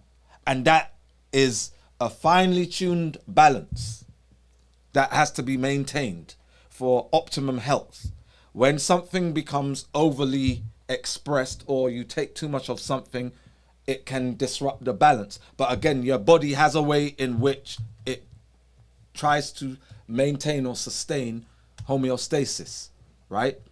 So again, most 99% of people who do the detox have no issues with the structured water, but there are that 1% that may need to not have any salt added. So again, it's about that individual, and your body will let you know something's not right as well. There are some people who have bloating, and that some people can't take the taste of coconut water. It makes them gag. So it's obvious, all right, don't have it. If it's making you gag, do not drink it. That's where we say do the root ginger and stuff like that. So there are alternatives. And that's the reason why we have these calls, is that somebody says, right, I found that when I have the sea salt, or Some people use sea salt. Some people use the Himalayan pink salt. Some people use the lava salt, right? We recommend the black lava salt, right? But different people use different types of salt. Some people use Celtic salt, right? However you say it. But it's up to you on the dosage that you use. We say a pinch to say minimal amount into a gallon of water. Yeah. Right? A pinch into a gallon. I think some people shortcutting and making structured water into a glass and putting probably the same amount in there. No, but but here's what they're saying is that I read somewhere that salt water is bad for you. Right. Yes, if you have like a tablespoon in a glass, of salt, right, and you dissolve that into water and drink that down, it's not a desirable taste, and it's not a desirable effect. Absolutely. Dr. Keela, did you want to add something to the salt debacle? Yes, just firstly, not all salts are created equally. Right. So when you're dealing with regular table salt, iodized salt, just remember that the sodium content is much higher than sea salt, and you have iodine.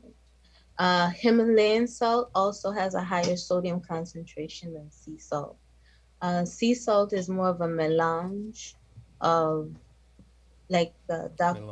Amtu was saying, other salts that don't necessarily cause swelling. So that's why if you've ever seen professional chefs use kosher sea salt, it looks like they're over salting the dish, but they're actually not if they're using sea salt, because the amount of potassium and calcium in sea salt is much greater than you would find in regular table salt or pink Himalayan salt.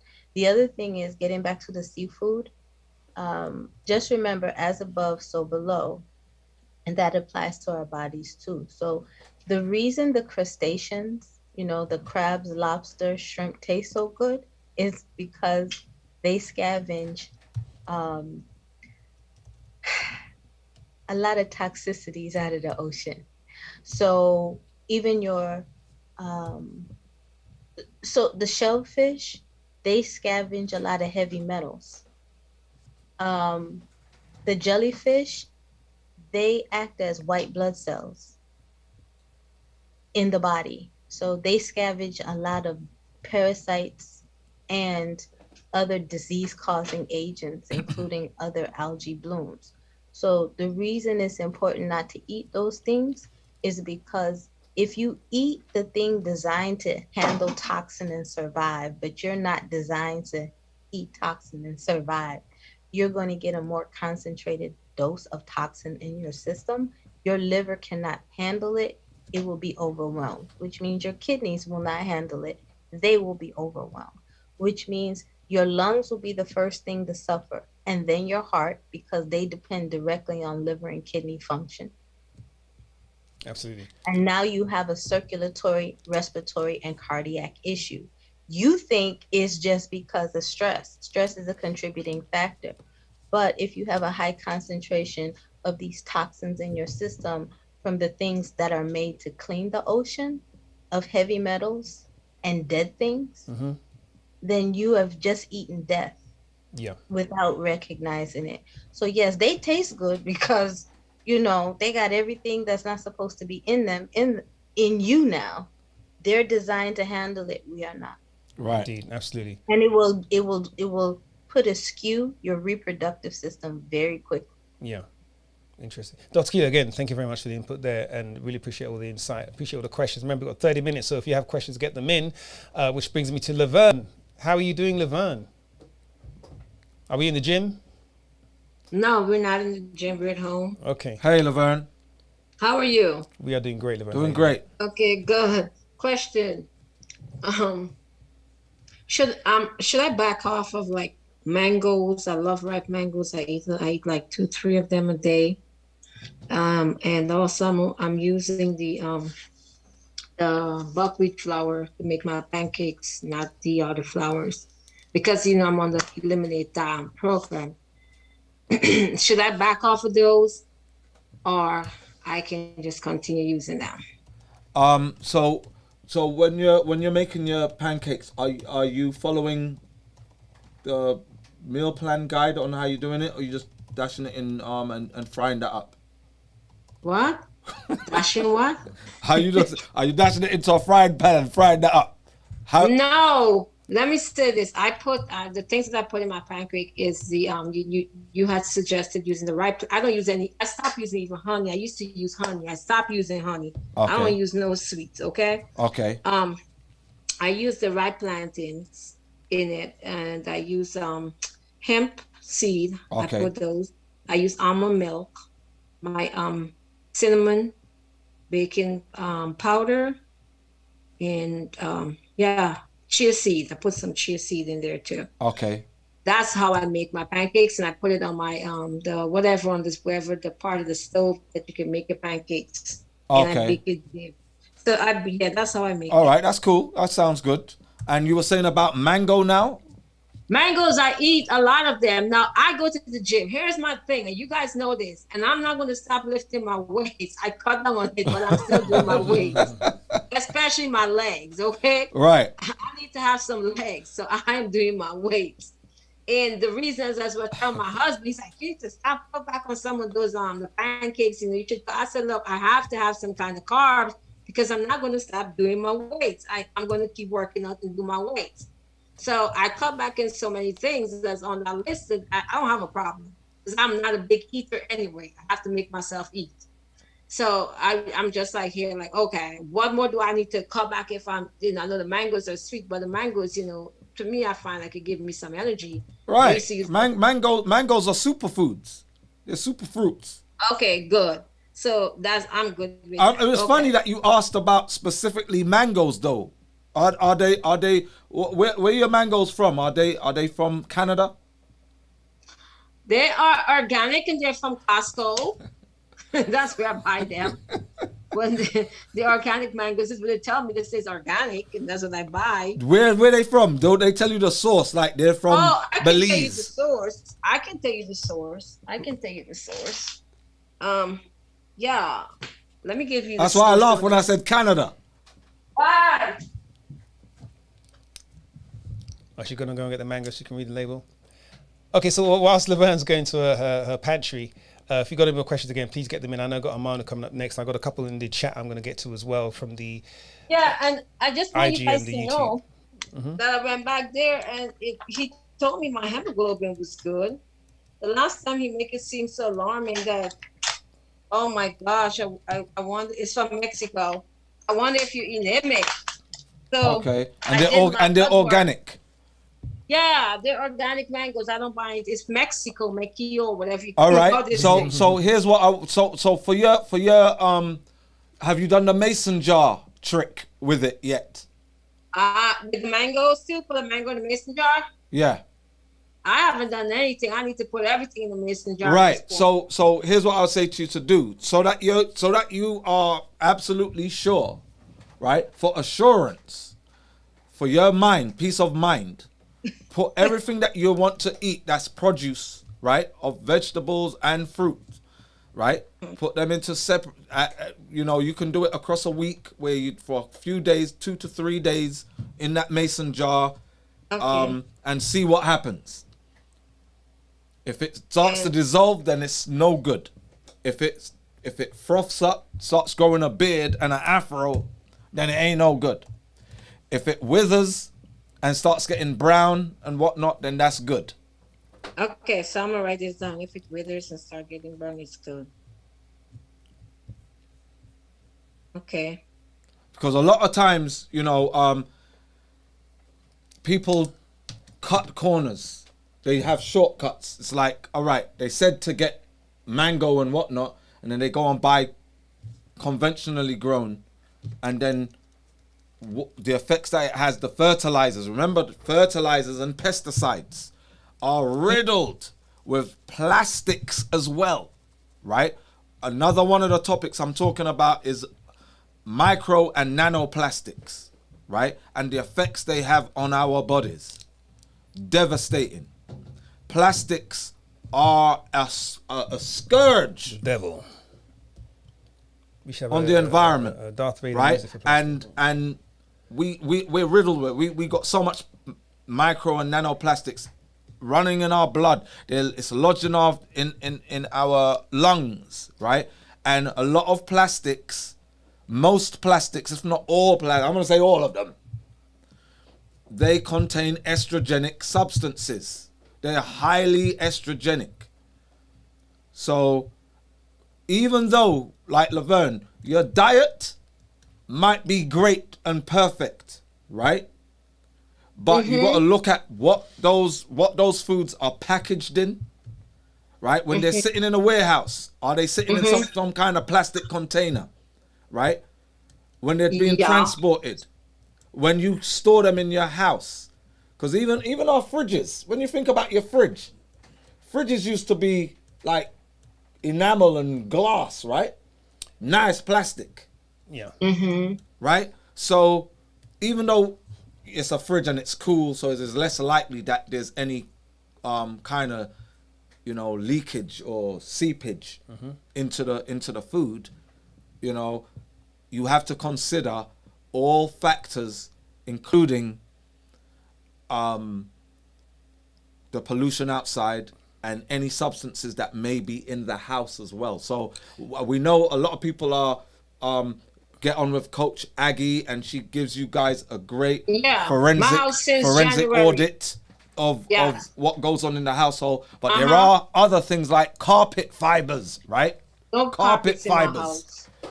Things like your sheets, right? So all my sheets are Egyptian cotton, y'all. Don't pay him any money. He gets his sheets from Walmart. Bare fiber, at the bottom shelf. Ask him about cotton count. He gets his whole bedroom set in one box. You are worth it. Because when you go and buy them Walmart sheets and duvets and whatnot, and even the pillows, the fibers of the pillows that you rest your head and you're inhaling that all night. Yeah. I think these are things to consider absolutely for estrogen and toxins. Absolutely, and that is key to this, guys. And again, I was talking earlier about blame and fault. So many of this stuff we don't know because we approve of and we use products that are approved, FDA approved and readily available. And we believe that because of standards, if it's readily available, then it must be safe. It must have been tested on kids or something. If it's in the store, it must have been tested. Ask yourself, just go online and type recall and see how many products come back as a recall. Right? Yeah, that's true. And then you'll find that a lot of times these companies, they release these products. The FDA do not have thousands and thousands of scientists checking these things out. They got some basic standards, they approve things, and until someone complains 5 years time, it'll stay on the shelf. But anyway, so guys, everything, we're bombarded with this stuff, so we have to be vigilant the whole while. So listen, guys, I want to share just a couple comments and then go to a couple questions and we get to the questions. I'm not finished yet. Sorry. I'm sorry. No, Laverne, take your time, man. I know you want to get on with your program and get to other guests, but let me have my time, please. Last question. You're talking about the water and the type of water we drink in the plastic bottles. Okay, so when I was on the fast, you recommend Berkeley Spring, right? I can't get water in a jar. So what do you recommend for me to buy? Because the Berkeley Spring water is in a plastic bottle too. So what are you recommending for me to do to get my water? All right. So are there any? What, I don't know where you live again now. I always ask you this. He's in Jersey. You should know where I live. I know. I always ask you. Package my products when I buy them. Dang, you send so often to my house. All right. Maryland. So you live up top, right? You live somewhere up top. Maryland. I'm in Maryland. Maryland, right? In the middle. Yes. Right. And so are there any water companies? What's the one that we get in the green bottles? The Mountain. What's it? Mountain West. Mountain West, something like that. Mountain West or something like that. Dark green bottles, yeah. Dark green bottles. Are there any water companies that you've seen? Any brands that are in glass? No. I go to the my organic stores that I have here, and I don't see anything in no glass. You don't have to go to an organic store to get the water. Organic store. Water, even Trader Joe's, Whole Foods, Publix, they'll just have them in the aisle. They may be an expensive one. Don't get the carbonated, but there actually are brands that sell water in glass bottles. They're just not in the big section. The big section is all the plastic ones, and then those ones are a little bit further down the aisle. It may work out a little bit more expensive where you live, But if you're drinking water like straight water, I tend to drink that from one of those brands. And then when I'm making structured water and stuff, I use distilled because I'm putting nutrients into it. And in terms of the plastic, unfortunately, you know, you've got to weigh up the risks, right? So I try not to drink water straight from any plastic container, generally speaking, right? Most of the water we drink here, we have a distiller. And again, we add, you know, we mostly make structured water in the office. We'll add some lime and some Himalayan salt and stuff like that in the office, right? So we never drink we don't drink tap water, period, you know. But again, yeah, it's a little bit difficult to always find a water in a glass. But when I drink water, I've even got some in the fridge now. It'll be the mountain. You have Whole Foods and Trader Joe's and that in Maryland, right? Yeah. Yeah, I have them in Maryland, but not where I'm living. Whole Foods. I have Whole Foods. I'll have to leave, like go probably 30 minutes, 45 minutes, whatever, from my home to get there. All right. But yeah. I know there are companies that you can actually get stuff delivered to your house as well. I was about to say. Right? So whatever it takes, right? I was speaking earlier about, you know, how we are enabled in the current society. It enables us by convenience. Everything's so convenient. So when we have to go out of our way for anything, it's like, man, I have to do that. But when you have a condition that you're trying to defeat, that you're trying to conquer, that you're trying to remedy, and there's a factor that may be inhibiting your progress, and it might come down to things like water, the plastic, and the bisphenol A's seeping from the plastic into the water, then it gets into your body, and everything chemical, right? All you need is trace amounts to cause an effect, right? It only takes a trace amount to disrupt remedy, right? And it depends on, again, epigenetics as well. Some people may be able to drink bottled water and some bisphenol A's are in that and they get rid of their fibroid shrink or whatever. But then you have others who, any little thing, give me a reason. The fibroid's like, give me a reason. Just give me one reason. And I'm expressing myself. I'm proliferating. Right? There's a place called Mission Springs Premium Water in, do you know what Industry Lane is? I just Googled your zip code, Laverne.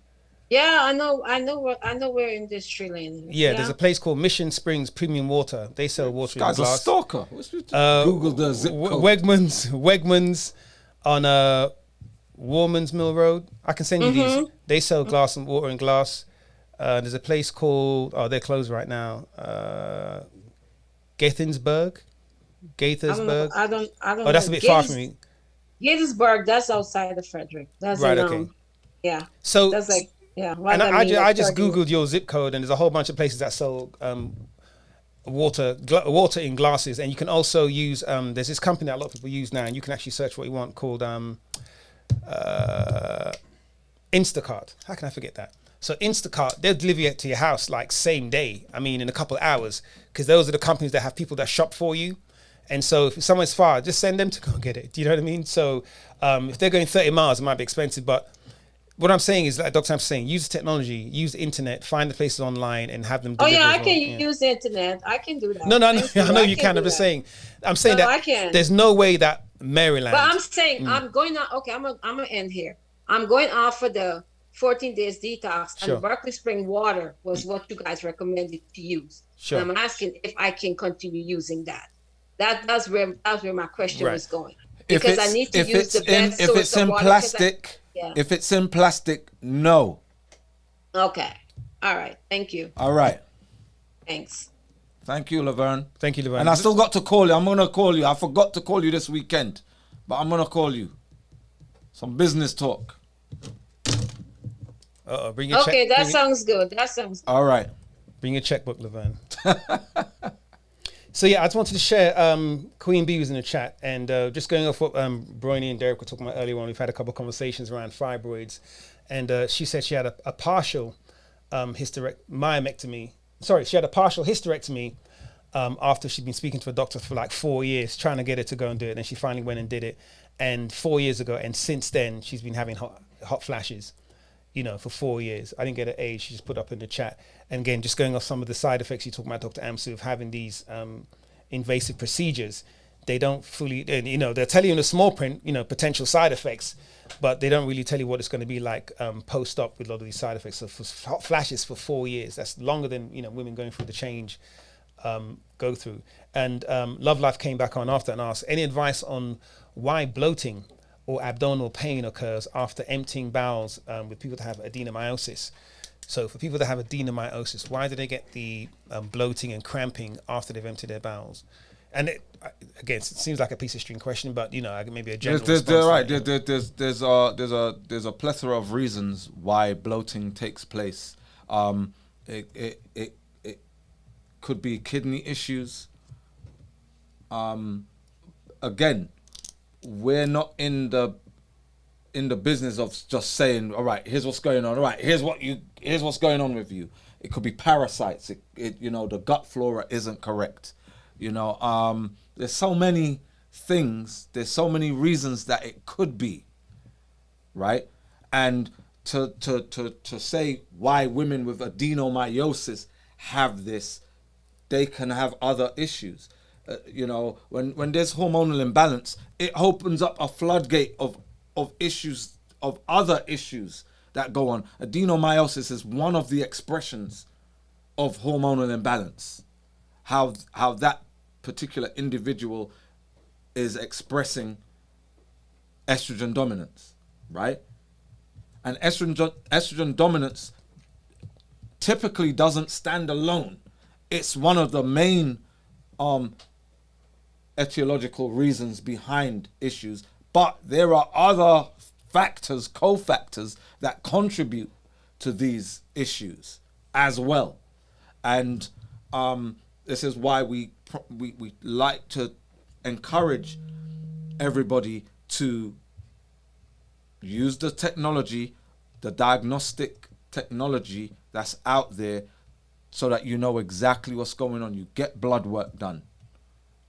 You do all the tests that they have, and even if you don't fully get it, when you read it out to people like myself or Dr. Keeler, we can make sense of it and say, all right, here's what's going on. Absolutely. And here's what you need to take for that. Indeed. I want to send a shout out to I Am Cindy, who I know has been on our program before, and she swears by it, and she's actually gone and shared the information she got from you, Dr. Amsu, and put Laurel Floral, who's actually on the IG as well, and they've been advising each other and how the program does work. And they both mentioned about persevering and other things you got to do diet-wise, because the diet side of it, of course, if you don't know by now being on this call, then you're not listening at all, is very, very important as well. So the supplements are there, but they reinforce each other, right? If you're eating bad food, the supplements will do a certain amount, but it's like pushing uphill, right? Pushing a boulder uphill. So if you want to give yourself a playing field that's easy to play on, and that means removing toxins, that it means eating the deep, dark leafy greens, as Laura Flora was saying as well, right? And I Am Cindy was saying as well. So thank you for sharing those comments in the IG as well, guys. Thank you. And moving on, so there was we're going to jump across very quickly, Dr. Amsu. Lulu was asking what's going on with this HSV research. I think a week or so ago you mentioned that you're working on an HSV protocol, and I guess they're just asking for an update when the HSV, as in herpes simplex virus. Wait, hold on. It says research. What's going on with your HSV research? I just read the question out. We had that. We've got that already. So go ahead and answer it, Dr. Amsu. All right, yeah, that's what I'm saying. So we already have a protocol called our herpes elimination protocol, or acronymed as HELP, right? And greatblackdetox.com/help or herpeselimination.com. We actually have a .com domain, herpeselimination.com, where we have a full program and a full elimination program for herpes simplex 1 and 2 and anything in between. Absolutely, indeed. And, unfortunately, it's very hard for us to get testimonials. Yeah, they tend for not people to come put back, themselves out there. But we get our private messaging, and what we will do, we will start to add the private messages and just put the person's first name or username or whatever. No, username will still kind of put them out there. But we will start putting the testimonials that we get, the private testimonials, without putting a person's name, because full name, because confidentiality is key, especially when it comes to sexually transmitted diseases. Indeed. Kyan, I can see you there. I think you're in your car. You asked a couple of questions on the chat. I was going to ask them for you, but you're there. Your camera's unmuted. You're about to unmute your mic, so you can ask yourself. My question: my daughter has asthma and she's overweight, and this is my first time on the program, and I would like to know your advice for her losing weight and for the asthma, because we've been trying a lot of things and there's nothing really working for her. Okay. She loses it and she gained back. Right. And typically when the reason why she gains it back is because of reverting to old lifestyle habits, right? So her epigenetics, her genetics and her epigenetics is how she's expressed, her genes are being expressed, is that she has a metabolic problem, right? She has a metabolic, it sounds like, because she has respiratory issues, right? That she has makings of metabolic syndrome, right? And how old is she? She's 19, about to be 20. Okay. Has she been diagnosed with any other issues such as PCOS or anything like that? No, not at all. Okay, cool, good. That's good. But what she's been ingesting, what she's been eating and ingesting throughout her life has this outcome, which is that she's overweight, or is she obese or just overweight? She's 5 feet tall and she's 230 pounds, so I would say. All right, I can safely say she's obese, right? And she's 5 foot what? 5'4". 5 feet. Oh, 5'0".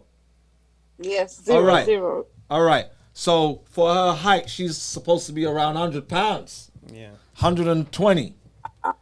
As a thick black woman, right?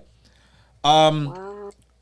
But she's 100 pounds overweight, which could be a thyroid, probably a thyroid. She's got an underactive, hypoactive thyroid, hypothyroidism, right? Especially if when she does lose any weight, she puts it back on. So, right. And she's young, and when you're young and you have cravings, you have to fulfill those cravings. You gotta have it, right?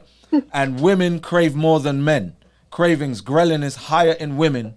Women produce a lot more ghrelin, which is the hunger hormone, than men, right? So women, and she's 19. So it's about discipline, right? It's about her discipline to follow a protocol, to follow a program.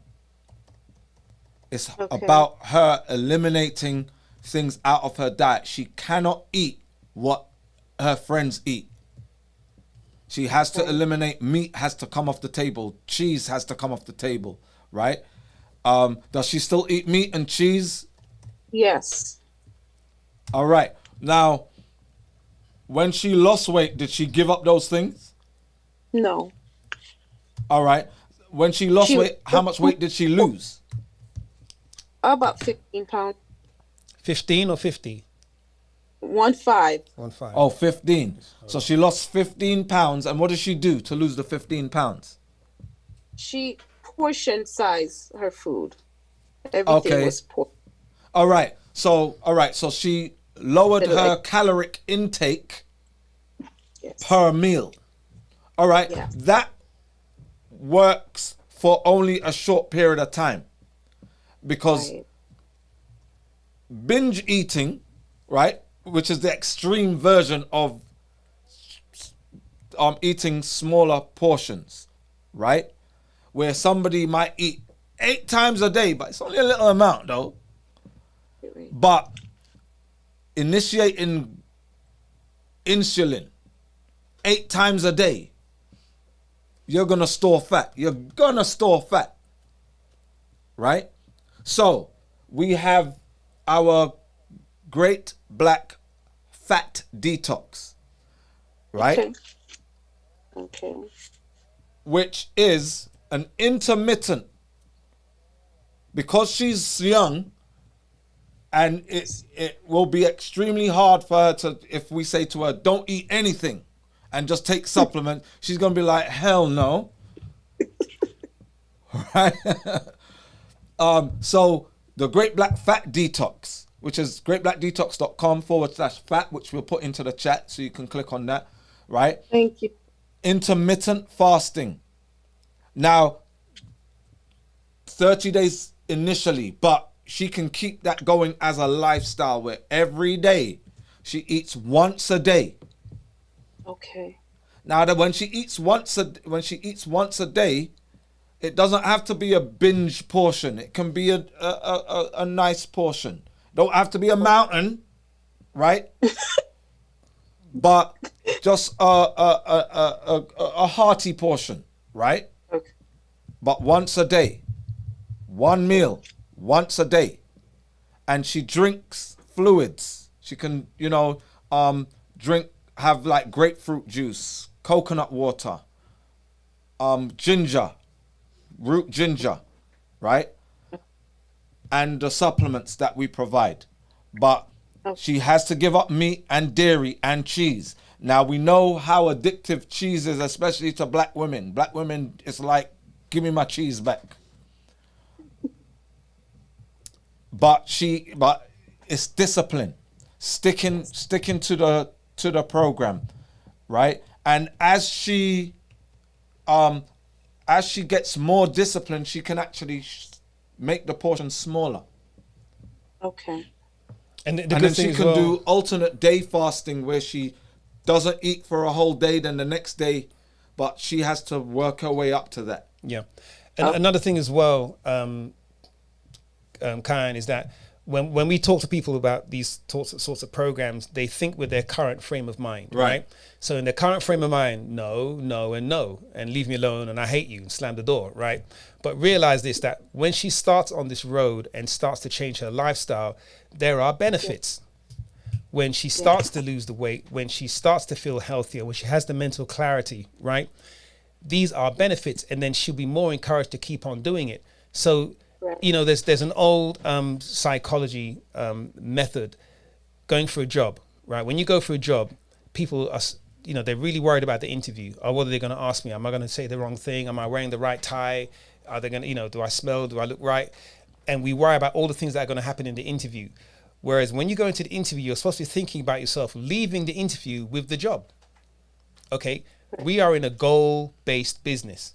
So I don't know your daughter. We've never spoken to your daughter. It'd be great if she could come on the call. Is she in the car with you now? Put the camera on her. Put her on the spot. No. She's not there. Okay. Actually, takes driving lessons. I'm waiting for her to come back. Violin lessons.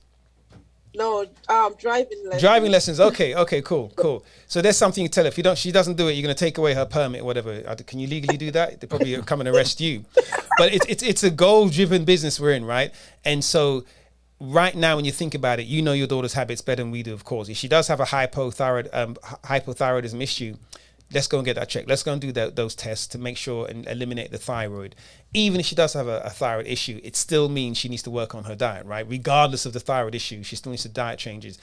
But I want to remind you, so you can remind your daughter, that as she goes along this road, things start to change and she'll be a different person. She may not see it today, which is why sometimes these diets fail.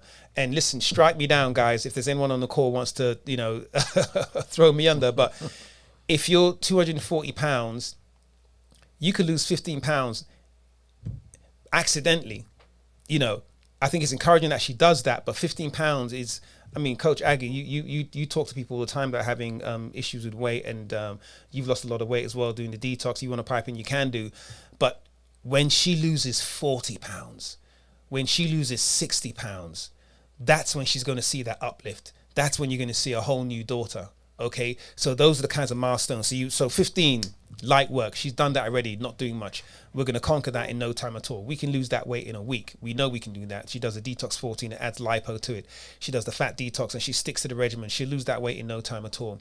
And then she'll start to get that uplift and you'll have a new daughter on your hands. So look, we have coaches here. If you need a consultation with your daughter, we'll put a link in the chat. You can book a private consultation and have your daughter there, and one of our consultants will sit there and we can walk through everything about her, talk about her lifestyle, her dietary habits right now, and also get a bit of a feel of her psychology, right? Because I think it's great, Mum, that you're on here talking for her, but I bet you there's things about your daughter even you don't know. And when the questions are posed directly to her, she may open up a little bit more. Listen, I got kids. I got one teenager and one, some dude thinks he's an adult, but and I go through this with them, right? There are things you think you know about them, but you don't really know until they're put in a situation. We got brethrens. We got brethrens that tell us now. Yeah, I'm giving up meat. I'm done with the meat. I'm done with the meat. And then they'll go. We're out with them. They sneak off, go and buy chicken wings. Yeah. So they won't eat around us. Grown men. Yeah.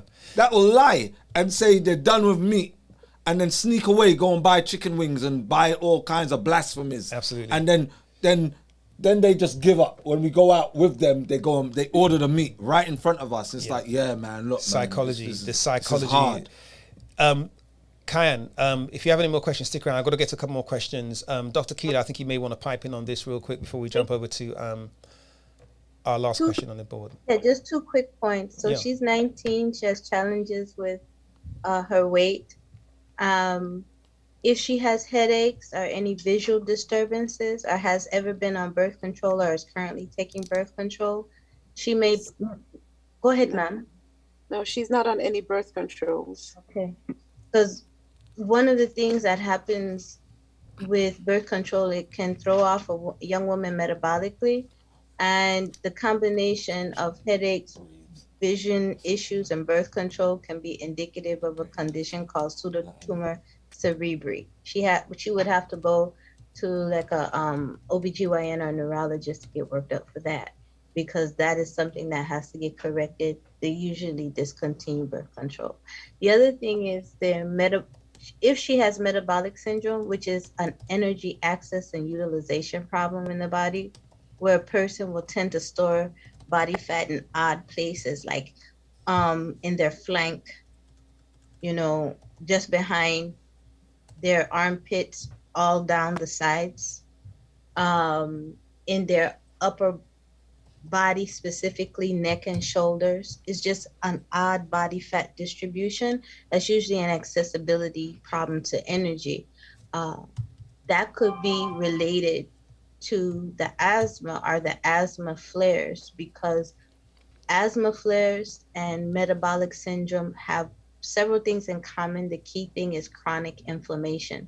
So it may be a thing of controlling the chronic inflammation, not just with diet. I hate this word diet. I mean, it just seems so restrictive. A change in lifestyle. Okay. And that means really focusing on plants as a major source of nutrition, but also using the supplements to load the body with polyphenols, which are these energy, these plant-based nutrients that help disperse energy properly between cells. They help satiate free radicals, which do cellular damage. And if you satiate free radicals with the polyphenols in fruits, as well as Dr. Amsu's system of supplements, what happens is it brings down the chronic inflammation. So you'll also likely notice that it's easier for her cells to access the energy, burn the body fat, but also her asthma flares will also decrease. Thank you. Does that help? Yes, thank you. Thank you so much. Kyan, I've put in the chat there. Are you on the chat? I've put the 2 links in there for the Great Black Fat Detox and the Breathe. And Breathe is our respiratory supplement as well, which will help with the asthma. She can take those all at the same time. when she's on her program. And I will add at this moment as well, I think a couple of people dropped off the call. So someone asked about the Juneteenth. We have a Juneteenth sale. It's a very nice sale. It's a 30% sale, and it's going to run through the June 30th. So all the teenths to run out, and a few other extras on the end there. So June 30 is the code. So you punch that bad boy in at checkout, there's 30% off. So anyone that's has been procrastinating about doing their detox or getting their supplementation, even if you know you're going to start a little bit later, now's a great time to get that. It's going to be a great price, and then you can start your detox whenever you want to start that. But listen, we tell everyone, just start now, just start now, just start now. Whatever you're waiting for is not going to happen anyway. I hate to be doom and gloom, or it's already happened, or it's going to happen. But you can still start now, because regardless of what happens, you're going to be here.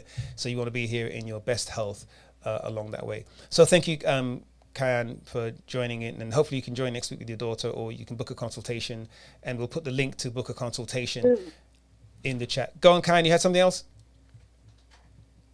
No, that's all. Thank you so much. Thank you. So Kyan, what I wanted to ask you, does she do any active form of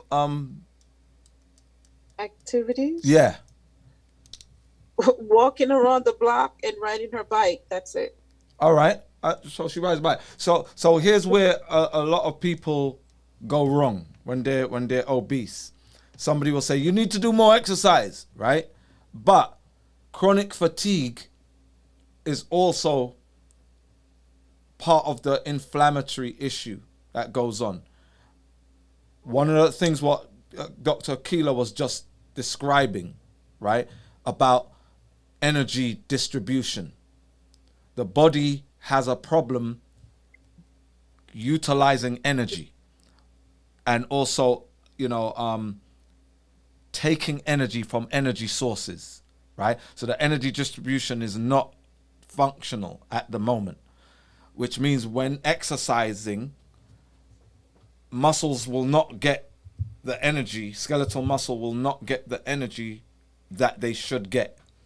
So through fasting, right, through the polyphenols, the flavonoids, the nutrients that are provided, her body will start to utilize energy, will start to distribute energy functionally again. It will start to get better, so she can increase.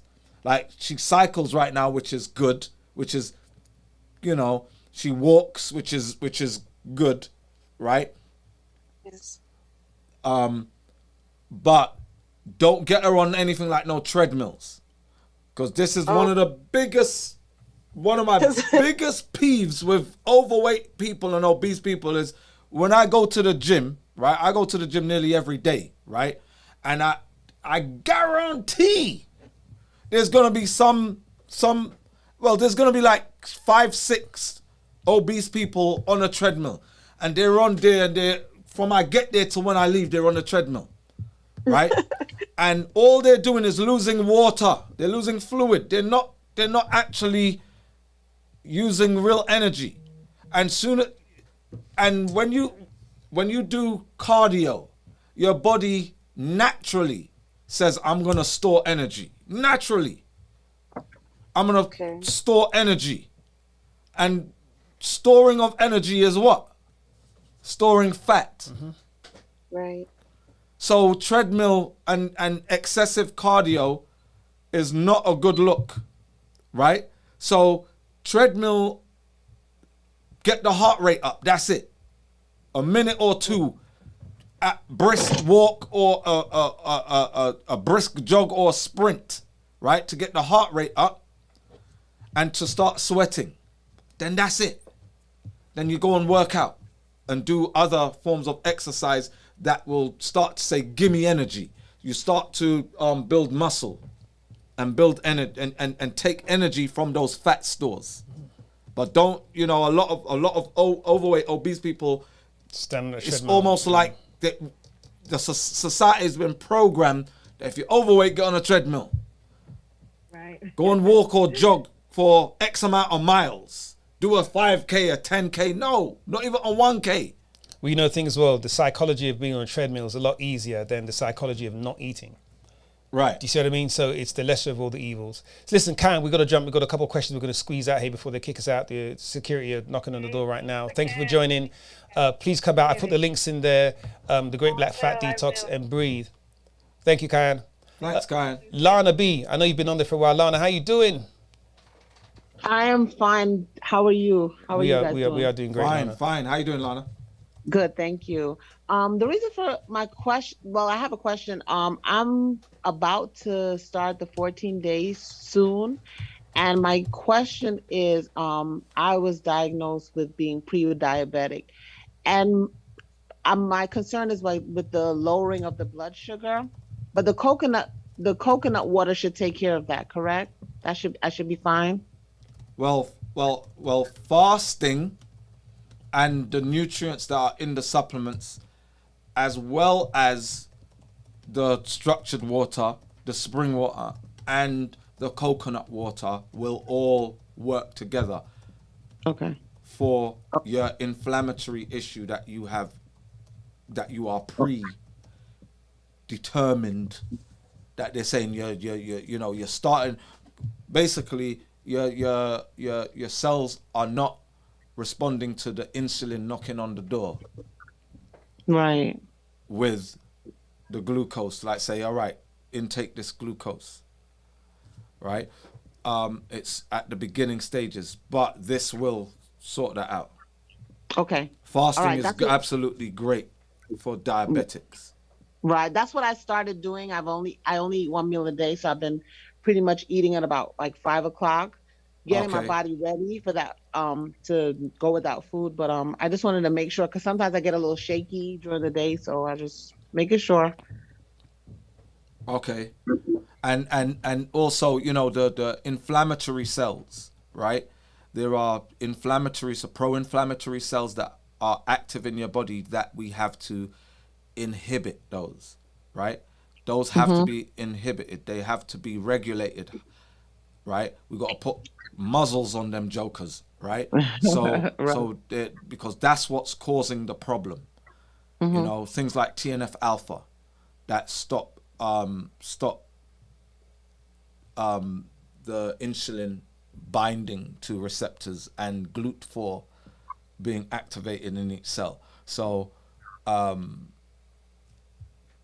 this will and we have a supplement called Pancreagen that is specific for pre-diabetics, type 1 and type 2.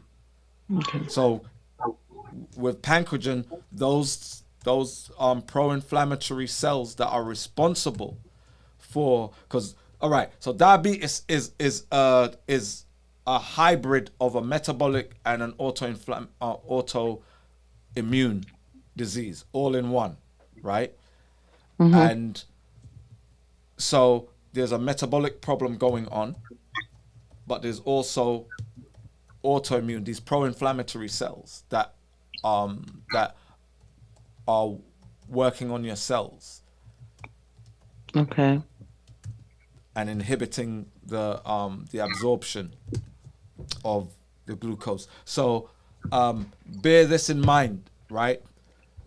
That whatever you were doing up until this point was making you into a diabetic. Right. All right.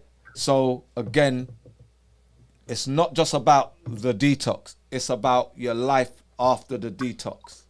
Right. Your lifestyle after the detox, which is why we have, the 14, we have 30, we have the different lengths of time and the different types of fasts that you can do. But what foods you then consume, the meal plans are what's important. Right. What you're going to eat going forward, what you're going to omit from your diet moving forward. Right. Okay?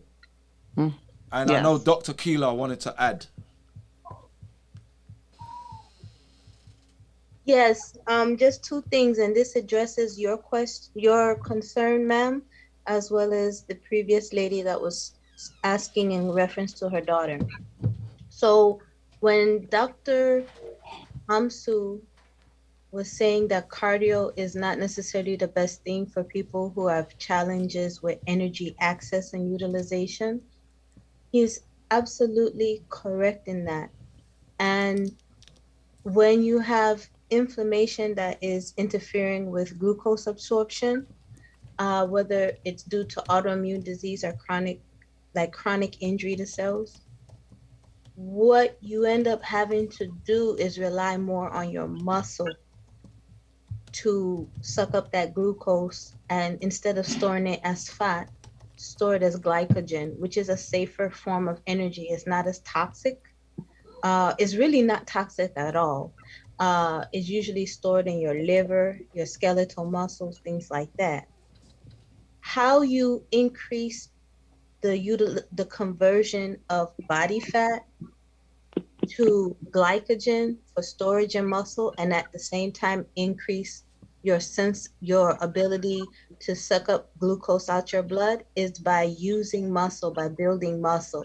So as a woman, you will want to build muscle using weights, relatively low rate with high reps. So that means, say that if all you can start out lifting is a 2.5 pound weight, which is what, like a 5 kilogram weight in metric? No, wait. Let me stop you there, Keela, because I'll tell you something. Go ahead, sir. And here's one of the things that I can't stand at the gym is when somebody, I see women with these useless weights that I can sneeze and knock the weight over, and they're doing all. No, I'm not having it. That's starting point. Don't even. But here's what I'm saying. Strong black women, right? Mm-hmm. At least 7.5, right? That's true. 7.5, because when I see those little dinky do weights, man, I'm like, come on, that's starting. No, pick up a 2.5 and do 50. No, well, wait. To work your muscle. No weights, more reps. No, but this is what I'm saying. But here's what I'm saying, right? Mm-hmm. I deal with sports nutrition, right? And to get results, you need. If you want to take a year to see results, do the 2.5, 50 reps, because with no weight at all, with zero weight, your muscles are gonna start to ache after a certain amount of reps. Right. But when you want to feel like resistance, because it's resistance that builds you need muscles. the muscle to tear. You need the muscle you to need tear. muscles to tear. It won't tear with small weights. Yeah. It's not. You have to recruit the units. You have to custom the muscle to recruit more units, to use more fat, to release that fat, get it into the cells as through an amino acid called carnitine, where the mitochondria will burn the fat, and then it will be reconverted into other forms of energy, and then what is not used gets stored as glycogen. Right. But you have to build muscle. So as a maybe I didn't use the right weight starting point, so kindly forgive me for that.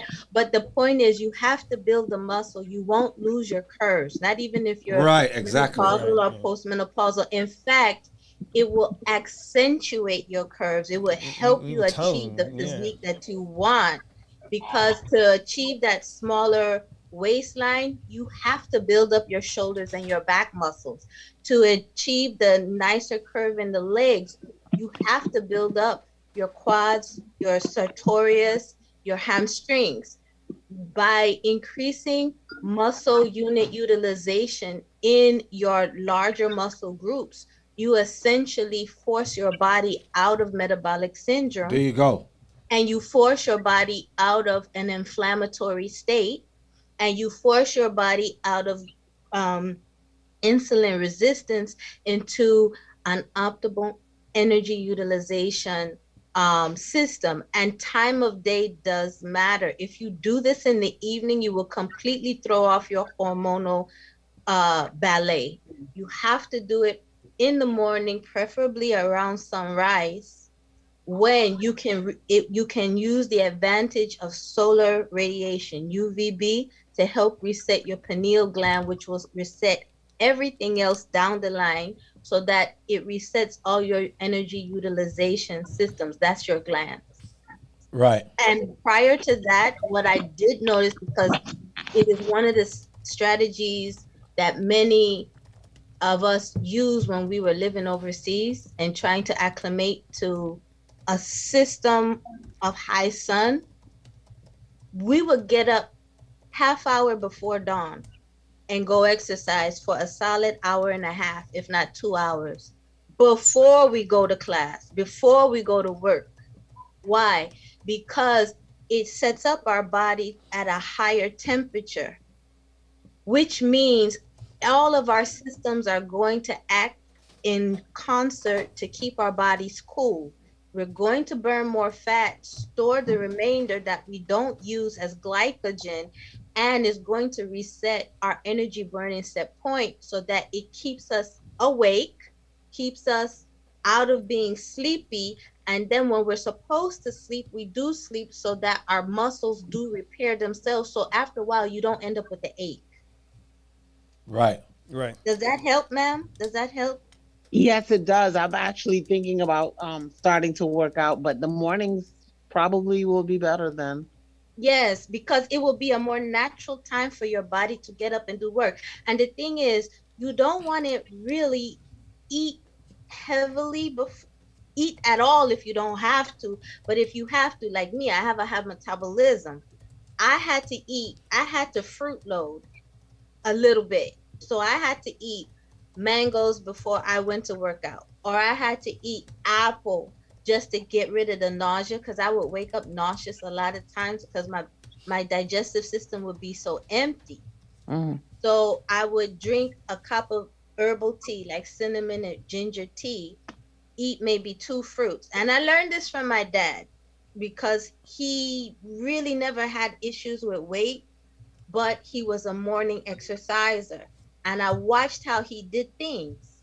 When I went to ballet class, which was early in the morning, when I did what he did, I could go a whole session, 3 or 4 hours of ballet class, which is an Olympic training. And by the time I finished, I wasn't necessarily hungry. It might take an hour or 45 minutes. But when hunger kicked in, I craved the things that stabilized my DNA, which was more fruit. Why? Because fruit is methyl donor. Fruit is polyphenols, which balance energy in cells. So my body would naturally crave the things that were reparative. It would use it throughout the day. And by the time sundown is coming, I'm cycling down to want to go to sleep, which meant that if I slept when my body set to sleep, what happened was I went into restorative mode, reparative mode. By the time I woke up, and as long as I had coconut water or coconut milk within 30 minutes after the workout, I did not ache. And just to add to that, a lot of people fight sleep. So, you might be watching TV and it might be a show that you enjoy and you start nodding off. The moment you're doing that, go and sleep. So many people fight sleep. So they're fighting the body's natural, your body's telling you, I've got to repair. I'm going into a reparation mode, restorative mode.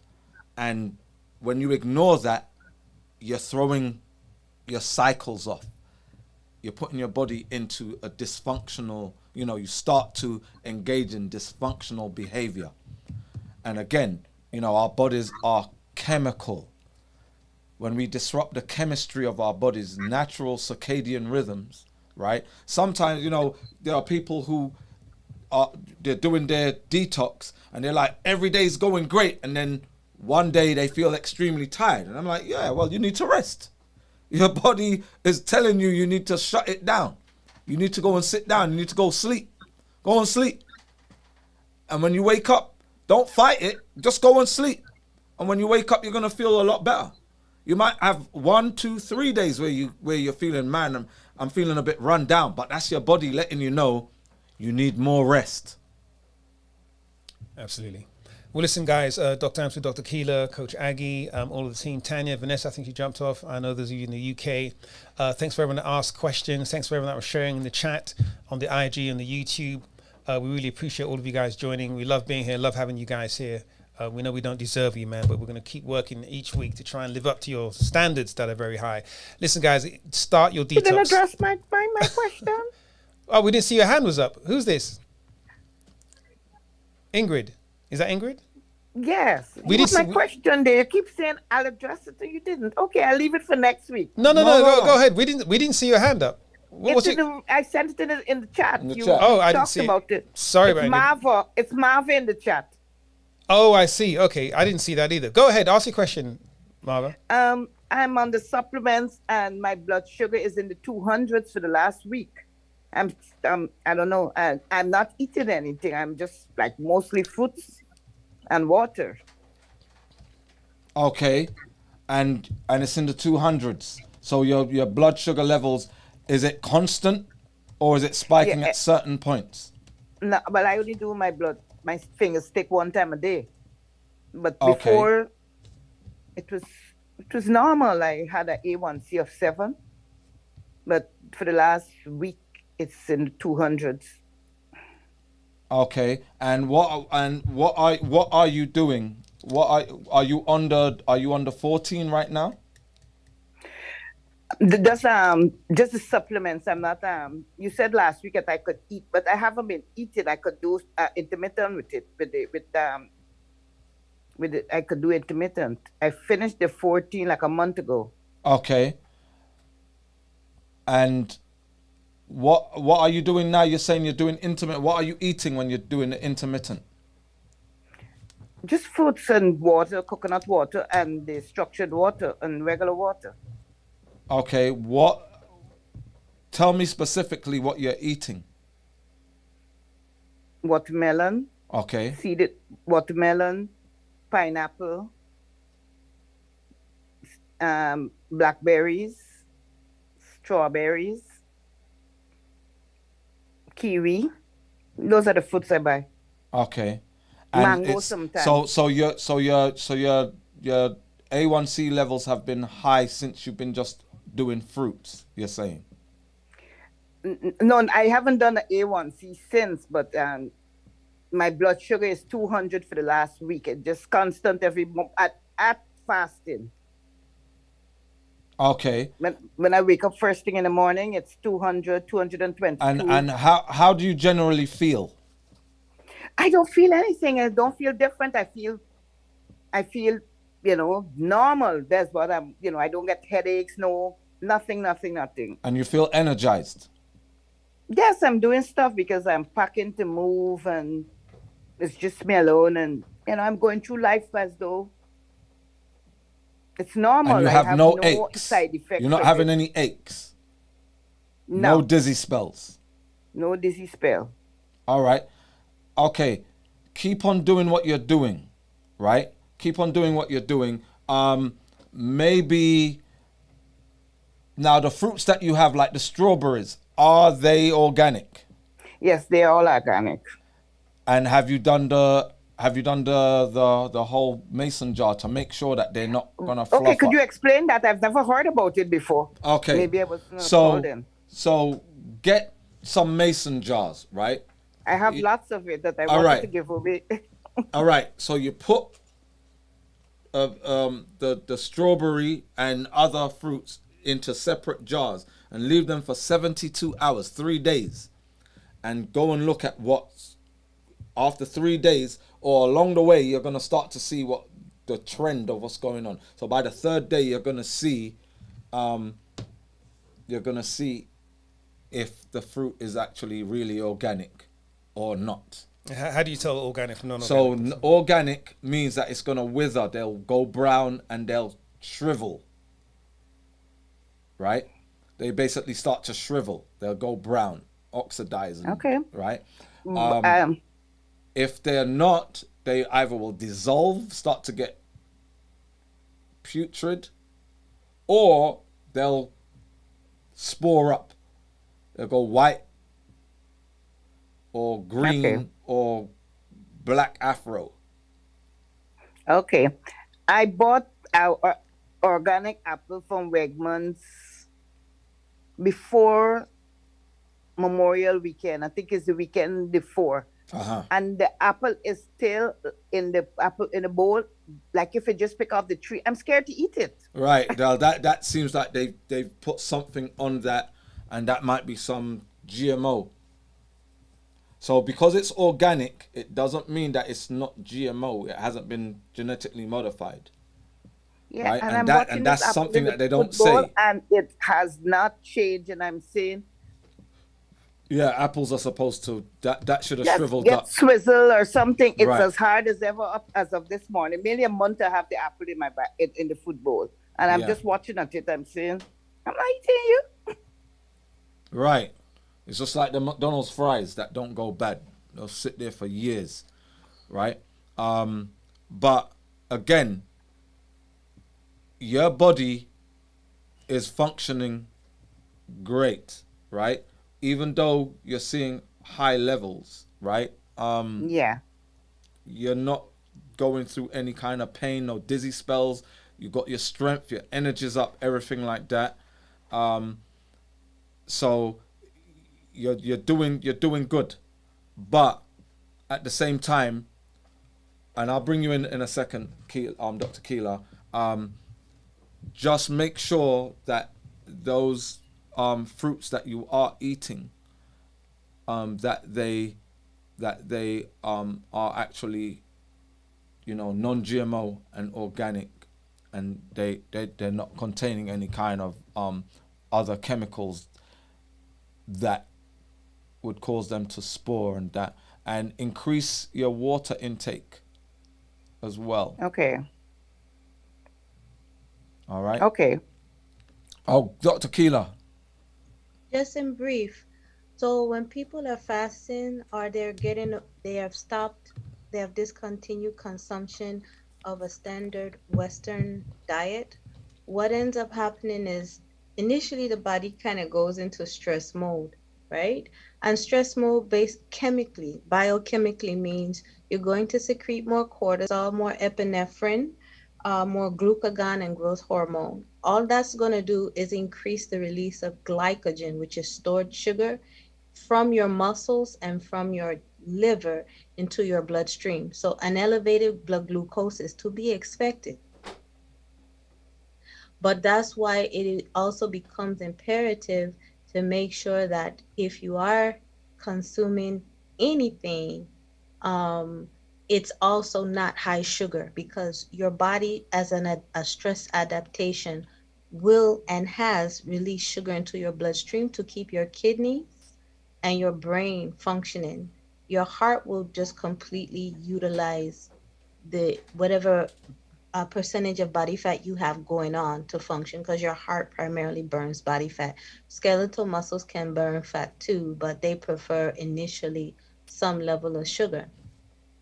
Over time, as your body reacclimates to functioning on a new sugar level, you will notice over time that your blood sugar will come down, because once you start to burn body fat, your tissues communicate to like your pancreas and the rest of your cells that your body fat stores are now low enough to where you can start storing some of your sugar as fat, but it will preferentially go as glycogen, which is the safer energy storage form. So what you're experiencing now is to be expected. It's really a stress response to changing what you eat.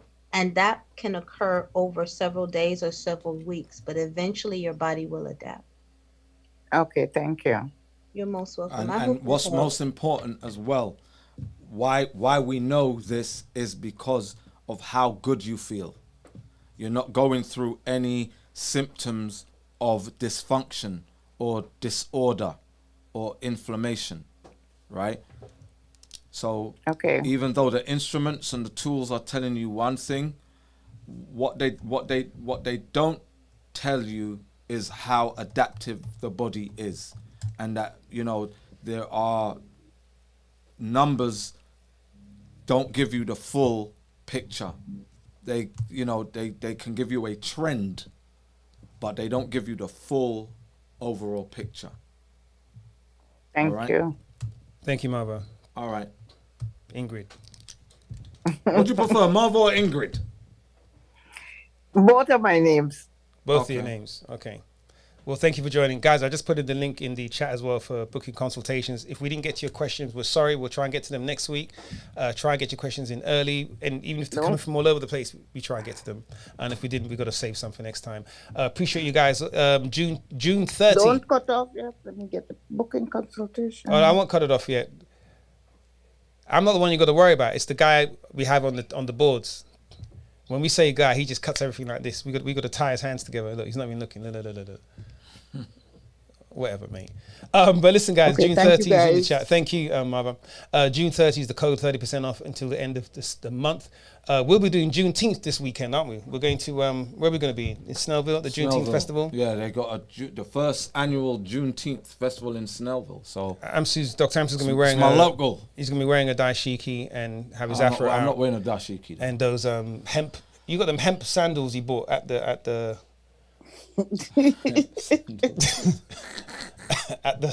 Etsy market. I'm gonna be wearing Adidas. Listen, you're gonna dress sneakers appropriately, representing the diaspora, representing the culture, representing Kwanzaa. Well, listen, guys, happy Juneteenth thing. If you're going out there, buy some trinkets. I used to sell stuff at the Juneteenth festival. I had a great time. So yeah, we'll be doing that this weekend. Listen, guys, I'm sending some emails out. Let me know if you do. Does anyone not get our emails? I've been sending emails. I've been sending quite a few emails out recently. I'm getting 4 emails from you guys. Every day? Good. Oh, I get them two for Marv and 2 for Ingrid. Oh, you must have 2 separate emails or something. We may have the same email address. I get them. I got 4 from you guys. Okay. Did you read them all? Yeah. Okay, good. We'll keep. So I have to register all. No. I think I may have you in 2 lists. He's trigger happy with the email. No, you probably have Marv. He's trigger happy. Ingrid. Oh, I see. We probably have 2 emails for him. I wouldn't. There's no way of us knowing that they're both yours. Okay, you could delete any one, so I'll only get 1 because it's the same email address. Okay. Well, listen, guys. Happy detoxing, safe healing. Be well. Be safe. Don't do anything we wouldn't do. And if you get arrested, call somebody sensible. We'll see you guys next week. All right. Take care, Sending love everybody. to you guys, man. Peace out. Take care. Okay. Take Bye-bye. care. Good night. Good night. Good night. Thank you. Bye. Thank you. Good night. Peace. Don't unmute me now because you're mean. Don't be mean.